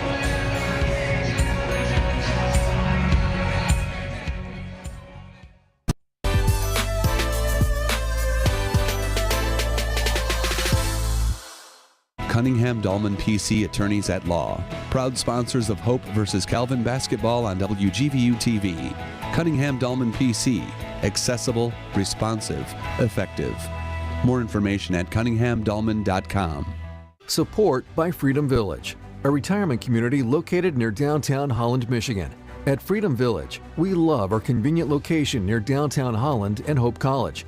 We offer an all-inclusive lifestyle for active seniors, including an indoor swimming pool, hot tub, and gym. Amenities include chef-prepared menus in our 5 dining rooms, a general store, full-service bank, and beauty salon. Plus, our Life Care contract offers you lifetime protection for all levels of care under one roof. With 4 seconds left in this contest, down by 3. Fellas, that's a great effort to get back where we are. Now, looks like we got 4 seconds. We got to have a 3. It can't be a 2. We're down 3. And here's what we're going to do. Jed, you're going to make this and we'll win the game in overtime. By recycling paper, plastics, metals, and more, Padness is making the world we live in a better one. Padness, recycling the world over and over. This game is not stayed still at all. Ryan Terpstra, a lot of lead changes. Let's take a look at those numbers. Yeah, it's not for the faint of heart whatsoever as we see Hope and Calvin exchanging buckets here. This great reverse by Marcus Bolt. 14 lead changes, Tom. 12 different ties in this ball game. It has been, from the start, a just back and forth affair, and I would expect it to continue right down to the wire. Morrison has still been a little bit more quiet than normal here. They have put a lot of resources into guarding him. He's going to have to get one off here. He steps into a foul, and he did it. Jeff Spadowski took a long look at it, but I think really there was some contact with Lilja. Now, Greg Mitchell is saying it happened on the floor, and I think he may have a bit of a case there, but some contact, but Morrison is going to get 2 free throws out of it. Now that is just manufacturing offense. Morrison was being defended very well by Lilja, but he knew that with the shot clock winding down, he had to do something, able to draw Lilja in the air, and in that case, at this level of D3 ball, you're still able to kind of lean into that defender and get that call. And in this case, Luke Morrison earns himself a trip to the charity line. What I like about this game tonight, Spadowski's been around, Brett Wojcicki's been around, Dustin Crawford. They're letting coaches have a little bit of a say. Morrison hits them both. They're not letting things get too overheated. Give them a chance to blow off some heat, and then we forget about it and march on. Yeah, willing to have an exchange. I think that's an important relationship between officials and coaches. Calvin's back on top by 1 now as we tick down towards 7 minutes remaining. Better job this time being done by Fruin against Thomas. Now, and Fruin stuck his arm into him. He's out. Hasta la bye-bye. That is 5 on Alex Fruin, and Evan Thomas, when he's not finishing with his offhand and getting and one calls, he is single-handedly, Tom, decimating the Calvin front court with fouls. He drew the 4th on Egekeze, who's currently on the bench. He just fouled out Fruin, and he's going to continue to do work with 7 minutes left in this game. Thomas is going to shoot 1 and the bonus here. He ties it at 71 as Schoonveld comes in for George. Well, I know we have some young people in our television audience tonight watching, young players. The best way to be a good defender is to prevent your guy from catching the ball. With this guy, once he gets it, it's almost over at this level. Yeah, Egekeze had that great knockaway That's really the most effective thing Calvin's been able to do, because once Evan Thomas gets it, he's drawing a foul or he's getting buckets. And right now, Calvin does not have an answer for him. Sensenig, Morrison picked up here by Josh Lilja, who grabbed him. And these fouls add up. Not that anybody's in any serious trouble for Hope right now, but on the next foul, Calvin will go into the bonus for the remainder of the night. Yeah, well, if you're Calvin, you don't want to foul too much, because Hope is such a good free throw shooting team. Those 1-and-1s are almost automatic 2s. But for Hope, you also don't want to put Calvin in the bonus any earlier than you need to in a close game like this. Save those fouls from when you want to take them. That's an incredibly tough shot that nearly went down for Morrison against Schoonveld, who did a fine job of defending. 72-71, the home side on top by 1 here with 6.5 to go tonight. Wiggering, Schoonveld, started by Morrison. Here's Thomas. 10 seconds. Lonely position out there if you're Sensenig. He lost it. Thomas gets it up, but not down. This is batted out by Bolt, controlled by his teammate Jordan Ketchy. That's a big win for Calvin. Not only did Evan Thomas miss the shot, but nobody fouled him. Here's Bolt now with Thomas. Szymanski, he's looking to go this time. Calvin with a couple ill-advised tough ones from their best players. They got this lead back, Tom, by going inside and getting easy buckets, not by taking step-back jump shots. I think Szymanski thought that Dykhouse maybe just got him a little bit, enough to turn that shot into an air ball. Here's Thomas now, guarded by Sensenig. Clock at 7. From the corner, 4-3. How about that bounce for Lilja? That's a Don Voss Fieldhouse roll. Lilja with a little hometown cooking. Big 3 by him. Morrison, he's free here, and he got grabbed by Schoonveld. It'll be 1 in the bonus for Morrison, and that's what you'd like to get when you're behind in the ball game. Get some untimed points at the free throw line, if at all possible, as Warners comes in. Also Ekageza. Terp, I guess, as this game goes on, regardless of who wins it tonight, and we sure don't have any idea who that's going to be, you can easily envision these two teams meeting again, maybe more than once, before this season is out. Yeah, this looks like a different Calvin team than we saw last time, and I would say Hope looks better as well. Both teams are playing very well, but they've got players back after injuries or COVID-related absences, and they're playing some really good basketball right now. Not, like you said, I would not be surprised to see these teams meet once again in a pivotal spot in the MIAA tournament. You know, Bill Saul knew how to play when he was at Calvin. He knows how to coach it too, and he's really made his team better in the month or so since we saw them last. They bear no resemblance to the team that lost to Hope pretty handily in Grand Rapids. 2-point ball game now. Here come the Dutch. Thomas kind of moving away from things a little bit. Here's George. Got away with a little bit of a push off there, did George. Jeff Spadowski looked at it, thought it wasn't that serious. Ekageza trying not to lose his man. Missed shot. The putback, though, is right there for Lilja.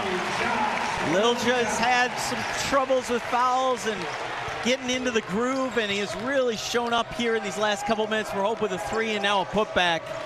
They really need him because Calvin's focusing so hard on trying to stop Evan Thomas. Sensenig. Morrison. Shot clock running down. World class 3. If it goes, it does it. It's out of bounds to Hope. I feel like Calvin's current unit out there with Ketchy, Warners, Ekakeza, Sensenig, it's kind of like a watch Luke Morrison go group. They might be doing well defensively, but they've got to find better offensive opportunities than that shot. I think you're going to see Szymanski back in the ball game on the next possession that Calvin can get him in for. Calvin's got 4 minutes without a field goal, Tom. I mean, they have to find something on the offensive end. Dykhouse blocked by Ekageza. And that's it for him.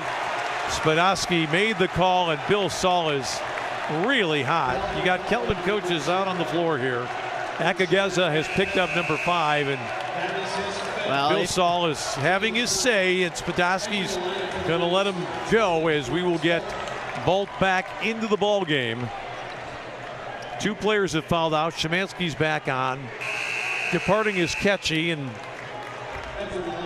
we saw Bolt get back in there now. So Clayton Dykehouse can put his team up 6. You're asking for trouble, though, when you let somebody penetrate to the basket, even a smaller guy. You're kind of asking the referee to make a decision that you're guarding a guy a foot from the bucket without committing a foul. And that time, Ekageza didn't get it. Good substitutions here. McKenzie comes in for defense against the more offensive-minded Tyler George. Yeah, I like this substitution by Greg Mitchell. I think you get a lot of energy from McKenzie, who has not played a ton in the second half, so you'd think he'd come out motivated. But you want someone in Szymanski's grill because Morrison has not found his shot lately. And the one guy that can get a microwave level hot in a hurry is going to be Thad Szymanski. Greg Mitchell's looking to protect this 6-point lead. Well, it's Dykehouse on Szymanski. I think if you're Calvin, you kind of have to try to get back there. And then a foul is going to go against Bicus. Dustin Crawford made this call. Bicus hit him on the hand. That gets us to our media timeout, the last one of regulation. It's Hope 79, Kelvin 73 tonight on WGVU.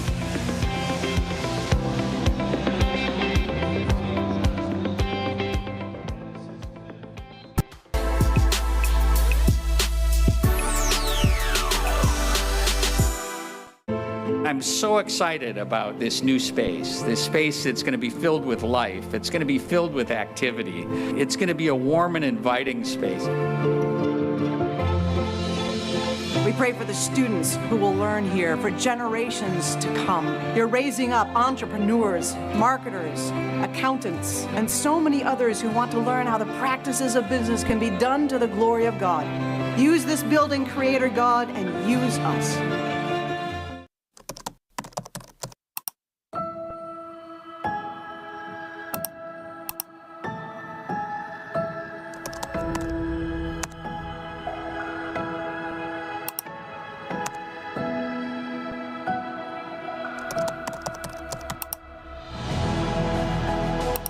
In a Hope Forward model, every student who comes through the doors of Hope College would have their tuition 100% covered.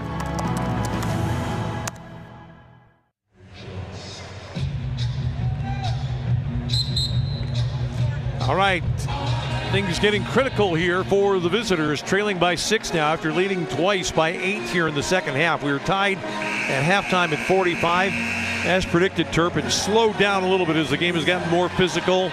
The goal was being defended with a little bit more verve by both teams, and now Calvin's going to try to get back in by getting to the free throw line, and they've got a good man up there right now, Luke Morrison, who's not had a standout game, but that doesn't mean he can't turn it around here in the final 3+ minutes. Well, and earning freebies. Oh man, and we jinxed him right there with the clock stopped is what Calvin needed. Unfortunately, a key miss by Luke. Morrison doesn't miss very many from the stripe. That's his first misfire tonight. And now it's Bicus way out between the circles here with 3.5 to go in this 6-point Hope lead. Trying to wrap up home court advantage for the MIAA tournament. Oh, and Thomas is free. They got him, though, before he could get to the basket. Great little crossover. Had the left hand going. Switched to the right, and Calvin just grabbed him. It's going to be 2 fouls here for Thomas. It was a surefire basket.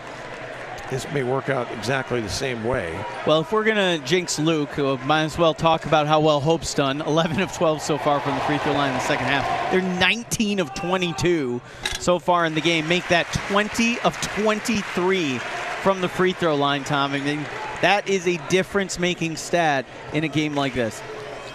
Thomas now with 21 to tie Szymanski for game-high honors so far, but he is now the game's leading scorer. Warners is going to have to get it into Bolt here. They're going to try to cover up Morrison. I think Szymanski might be the ticket right here. Looking to go on Dykehouse. Here's Morrison. Szymanski from the baseline got a great look, and that's a Thomas rebound. Could have maybe called a foul on Bolt there too. That was probably a good no call there, a little incidental contact. And had Bolt lost the ball, I should say if Thomas had lost the ball, the foul would have been called, no doubt about it. Here's Bicus. Thomas, shot clock now ticking down to 10. Almost a push-off there. Spadowski looked at it. And now a turnover. Szymanski. Kellen cannot wait. They're going to have to get the ball up on the rim. What a pass inside by Szymanski to Warners, who cannot finish from about a foot out. 2:25 left. Not a lot of opportunities for Calvin. They've got to start converting those. Three-pointer goes for George. Oh, I thought it was ill-advised. Early in the clock, Calvin's going to take a timeout here. Down 11, but it might be a little bit too late. That could be the dagger, Tom. Hope had their biggest lead at 8. George went for the kill shot, and I think he landed it. Well, when you've got carte blanche to take that shot, if it's a good shot early in the game, some coaches will tell you it's a good shot. I think that the reaction, though, was a little bit muted from Greg Mitchell, like, oh no, oh no, oh no, nice shot. Way to go, son. Yeah, I knew you were going. Calvin now really with almost no way back. 11 down with 2:12 remaining, but more importantly, 2 top players on the bench with 5 fouls, Fruin and Ekageza. It's odd to talk about a scoring drought for a team that's 73, or has 73 for Calvin, but they have gone cold from the field, Tom. They have not found good opportunities. They were able to maintain pace with Hope by getting to the line here and there. But you got to give credit to Hope's defense. That's what won them the game in Grand Rapids in January by forcing Calvin into a couple different scoring droughts. And here, they've kept the Knights from scoring field goals. And that has allowed them to take this lead and maybe lock this game up. I think Calvin has got to start getting to the goal immediately and not just think about three-point shots. That was a force by Bolt. Thomas really feeling aggrieved about the foul call there. He was just trying to get out of the way. Bolt's going to shoot too, and very fortunate to be doing so. Jordan Ketchy will come back in. And Calvin, I hate to say it, but they're kind of reverting back to the kind of foul shooting team that they've been much of this year. Yeah, their pace going back to the norm. They were 75% before that shot. Now that drops closer to their 70% average on the year. Meanwhile, Hope could barely be better, shooting 87% from the free throw line. Now we see this 1-2-2 press that Calvin's had some success with. They need a whole lot of success from it right now. McKenzie over the top to the big man Bicus. He gets double. He's trying to call a timeout, and he does get it. It'll be a 30 with 1:48 to go, but I really think at this point, Hope might have enough points to win this ball game right now. They've just got to be selective and smart with the basketball, and that should not be an issue. Well, what a game back and forth, Tom. I mean, 45-45 at half. Calvin comes out, gets a 12-4 run, takes an 8-point lead. Hope fights back. Calvin back to an 8-point lead. And then I don't know what did it, but I think it was just Evan Thomas said no more of this. And just over that stretch, he was either drawing fouls or he was slashing the basket. He had 2 straight baskets where he finished with his left hand and the foul. And that just put Calvin on their heels. And as Hope climbed back in, Calvin just could not find their shot. They got away from some of the easy buckets that put them in the lead in the first place. Morrison went cold from the field. Szymanski was in and out of the lineup. And just like that, Hope took control of this ball game. And now it looks like the Flying Dutch are going to win this one. Thomas, who's got the ball right now, has 10 rebounds to go at 23 points. 23 points on only 9 attempts from the floor. At the stripe, though, he's been magnificent, making 11 of 12. And he's got a man in McKenzie underneath the basket. And that's going to be 2+ for TJ McKenzie. Kind of a dangerous play by Marcus Bolt to undercut TJ McKenzie. Happy that TJ is able to bounce back up there. And I think that puts a ribbon in a bow on this one for Hope. 95 seconds to go, and I think at one point it was 57-49 in favor of Calvin here in the second half. So you can do the math and see how dominant the performance has been since that time. This guy's had a heck of a game tonight. That point is his 11th, and he's barely shot the ball. Great ball game off the bench for McKenzie, 11 on 4 of 5 shooting. Bolt now looking to go. Can't just think about a three-point shot here unless you can do that. I know Calvin was wishing that they had that about 4 or 5 minutes ago. And unfortunately, it just might be adding to the stats of this one, because I still think, Tom, it's academic at this point. Morrison with the 3 to make it 87-77, but with 79 seconds to go, it may be a bridge too far here for Calvin, which got the quick timeout. Still an opportunity, though, for Calvin to work in this late game situation that they're in right now to try to prepare for the next time, if not hope, the next time they play somebody like this, and that could come as soon as Saturday when Calvin plays at home against Albion. Hope will play here against Kalamazoo, a team that is down near the bottom of the standings in the MIAA. So you would have to think, by virtue of their win tonight, not only are they going to clinch home court advantage for the postseason league tournament, but they've also put themselves in a commanding position to win the regular season title outright, as we get the inbound here from McKenzie.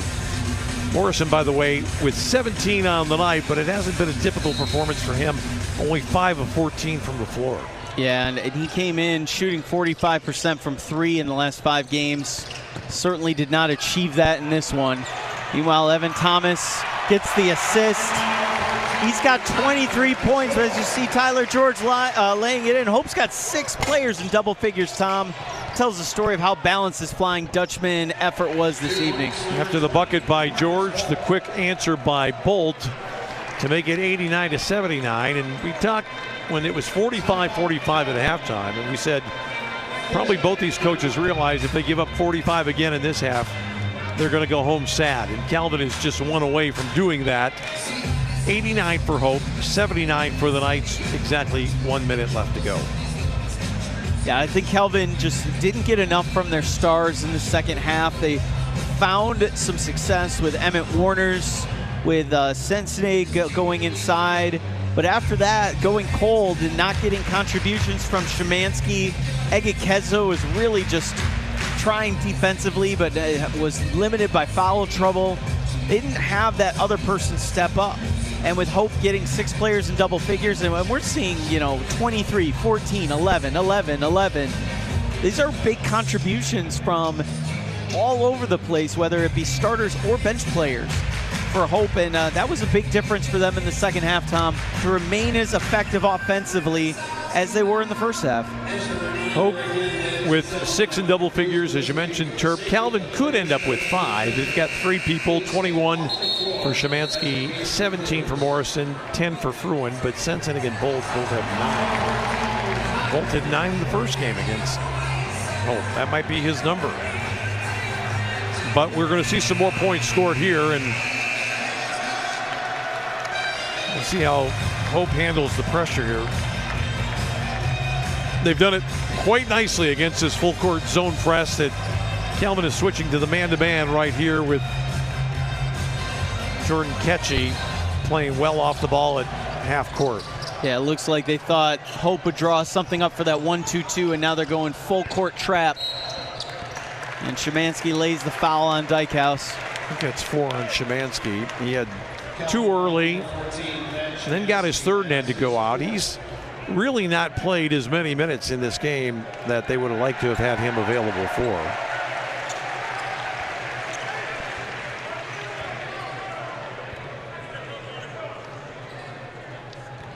Dykhouse.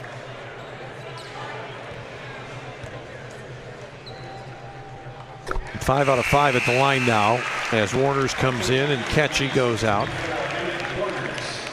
Dykhouse had a very loud game in Grand Rapids. He's hitting threes, making big plays, yet still quietly effective in this one. And this free throw gives him 13 on the night. And that's just the kind of player you need for a team that's looking to, claim the MIAA title, or at least a share of it with this victory. And Dykhouse just having a highly effective game along with a number of his teammates, even without those big splashy plays like he made in that game in January at Calvin. Smart move here as the lefty shot goes for Morrison, who crossed over there. They're expecting him to go for 3. Thomas is going to continue to get rich at the free throw line here.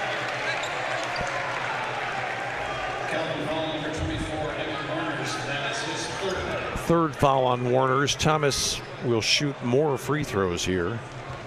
And the free throw totals have just been amazing as they... just keeps climbing, Tom, but they won't miss.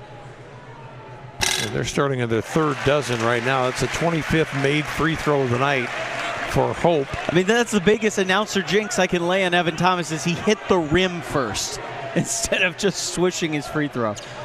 These guys are unconscious right now from the free throw line. No rim on that one. 93-81. I can only do so much, Tom. I don't think he listens.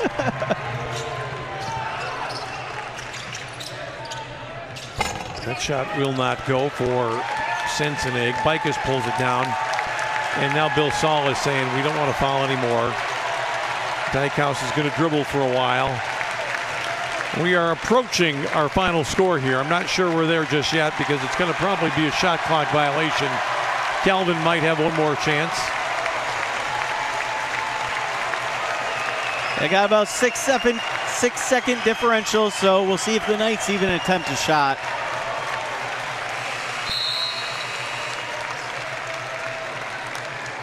Could call the violation on Dykhouse for a couple of different things right there. Tom, I don't think they are paying a whole lot of attention anymore. I don't think so. Szymanski's not going to chase the points, though. He's going to let it go. So we do have our final number. It's going to be a 2nd straight victory for Hope over its rival. The final score 98-71. Thomas with 25. George with 14 off the bench. Clayton Dykhouse 13. McKenzie and Bicus each with 11. And Littlejohn with 10. And for Calvin Szymanski, 21, had that great start to the ball game. Probably would have done a lot more had he been able to avoid foul difficulty. 19 for Morrison, 10 for Froon, and then Sensening and Bald, each with 9. We're going to eventually try to get to some post-game interviews here. I can't see who's walking over that way right now, but what do you see over there, Chirp? I believe I see Evan Thomas at the back of the handshake line, who we expect to talk to in just a moment. Let's appreciate what he did tonight. 25 points, Tom, on 9 field goal attempts and only 6 makes. That's because he's 13 of 14 from the free throw line. And that gets him to 25 points, 10 boards, 3 assists. And if we can find Evan in that group after they've claimed a share of the MIAA title, we might be able to pull him out. But until then, let's just appreciate the effort that the MIAA leading scorer gave this evening. It's so hard when you are the focus of an entire team's defensive effort, and yet Thomas highly effective in that role and still able to find his shot, and really was the catalyst for bringing Hope back after being down 8.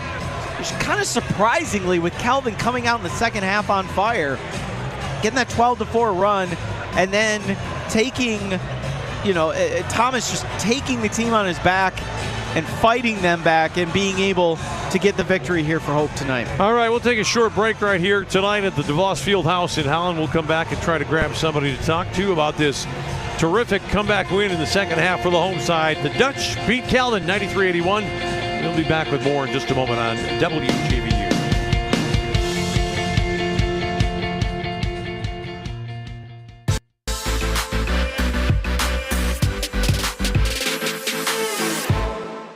Hi, I'm Brian Overland with the Michigan Mandolin Orchestra. I'm a commercial hot air balloon pilot. I'm a manager at Robinette Orchards. Co-owner of the Pyramid Ski and Bar.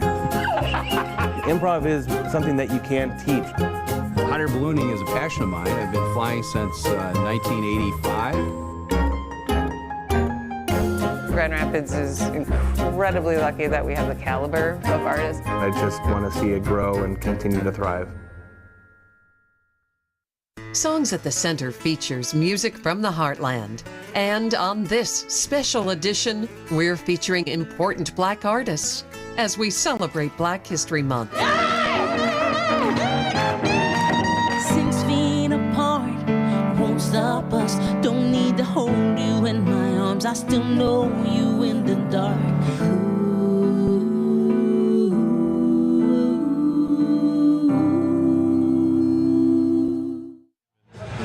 Okay, well, let's try to get down to the floor here for a comment or two from Evan Thomas. Evan, this is Tom Cleary with you. Congratulations on another big game. Boy, oh boy, against Calvin, your number seems to be 25. 25 in the last one, 25 in this one, and you had to do it mostly from the free throw line, which indicates it was a pretty physical game, and they made you pay for those points. What was that? I said you really had to work hard to get to the free throw line tonight. Yes, sir. They were very physical all game. I mean, their game plan was a really physical one. They did a good job, especially in the first half, just kind of denying our actions and not letting us get what we wanted. The second half, I think we moved the ball really well, and it was just kind of our motion offense playing with each other that allowed me to get the ball in good spots, and my teammates were finding me, and it made it a lot easier. You guys were tied at 45 at half. Calvin came out really on fire with a 12-4 run, and then you responded. How were you able to take control and end up winning by 12 in this one? I think it was just our grit. I mean, they went on that big run, got up by 8 or 9, whatever it was. And in the huddle, we just kind of said we're going to buckle down on defense and start playing our game. And so I think it really turned around from there once we were aggressive defensively, denied their actions, and that kind of, our defense led into our offense, letting us get that big run in the second half. Evan, congratulations, 25 points, 10 rebounds, a big game coming up on Saturday as you guys take on Kalamazoo, trying to win the conference outright. Good luck in that one. We'll see you down the road. Yes, sir. Thank you very much. All right, that's Evan Thomas, the standout player, really, again, for his team against Calvin. 50 points in 2 games, and Calvin really has upped the ante, you'd have to say, Terp. They played a lot better, I thought, for most of the game tonight in this one compared to what they did in the first game, but they still got to find a way to deal with that young man if they run into him again down the road. Well, and I don't know how they're going to do it. No one in the league's really figured it out, but I think Calvin can take away some good pieces from this game. They really came out in the second half and played well, played good team ball. I think, unfortunately, some stagnant offense later in the half, and then unfortunately for them, Morrison and Szymanski were just not hitting anymore after about 10 minutes to go in the second half. For Hope, I mean, like Evan said, it was a gritty team win. They had to overcome some adversity. They got a lot of balance from their squad, both the starters and the bench, and he led the way, as he usually does, for these Flying Dutchmen, as they have now at least a share of the MIAA after a rivalry victory over Calvin. All right, Greg Mitchell has rejoined us. He's got the headset on right now. And, Coach, I know you had to be a little bit anxious when Calvin jumped you really quickly in the second half, went up 8 twice, and how did you get the train back on the tracks after that? Yeah, that was a great run by them, and I know it felt a little dicey, and I was trying to wait for the media timeout, didn't want to burn one, and that's the trust I have in our team. I heard you use the word grit, and that's on the back of our practice shirts, and that's who these guys are. It's a gritty bunch, it's a together bunch. We got a really, really good balanced attack in the second half, and we just had some guys that really wanted this thing, and I'm super, super proud of them. Coach, it's actually odd for Calvin and Hope to meet with a share of the MIAA title on the line. The last time that this was in the balance was about 20 years ago. Talk about what has made this team a MIAA, at least a share of the championship, and what makes them go this season. Well, it's a long story, but I tell you, these guys are, they didn't like how the last couple seasons ended, and I know we were maybe not the favorite going in, but we doubled down on work ethic and time in the weight room, and most importantly, togetherness. It's a team that loves each other. They don't care who gets the credit. They don't care who gets the bucket. They just want to battle every single day. And we know how big the Hope Calvin game is, and that it was, for a share, it means even more. Credit to our fans, our crowd, our students were absolutely amazing and really gave us a lift in the second half, especially when we were down. All right, Greg. Well, listen, congratulations on the win tonight. Good luck on Saturday as you guys try to win it outright. Appreciate it. Thank you very much. All right, Greg Mitchell with us here, and it is time for us to call it a night here. Ryan Terpstra, great game again for the home side coming back, and they've got a chance to put it away and to win this title outright on Saturday. Yeah, and good luck to them. I think both these teams are playing pretty good basketball. They can feel good about themselves heading into the MIAA tournament. But as Coach said, they probably have some unfinished business or feelings of unfinished business here at Hope. And right now, I would not want to play them at any stretch, no matter who I am in the MIAA, and be interested to see how that MIAA tournament plays out. Well, that brings our show to a close here tonight. I want to thank you for viewing throughout West Michigan on WGVU. For Ryan Terpstra and for our broadcast crew, which includes our producer-director Andrew Sky Murray, I'm Tom Cleary. Thanks for joining us tonight from the DeVos Fieldhouse. Once again, in college basketball this evening, it's Hope 93, Calvin 81.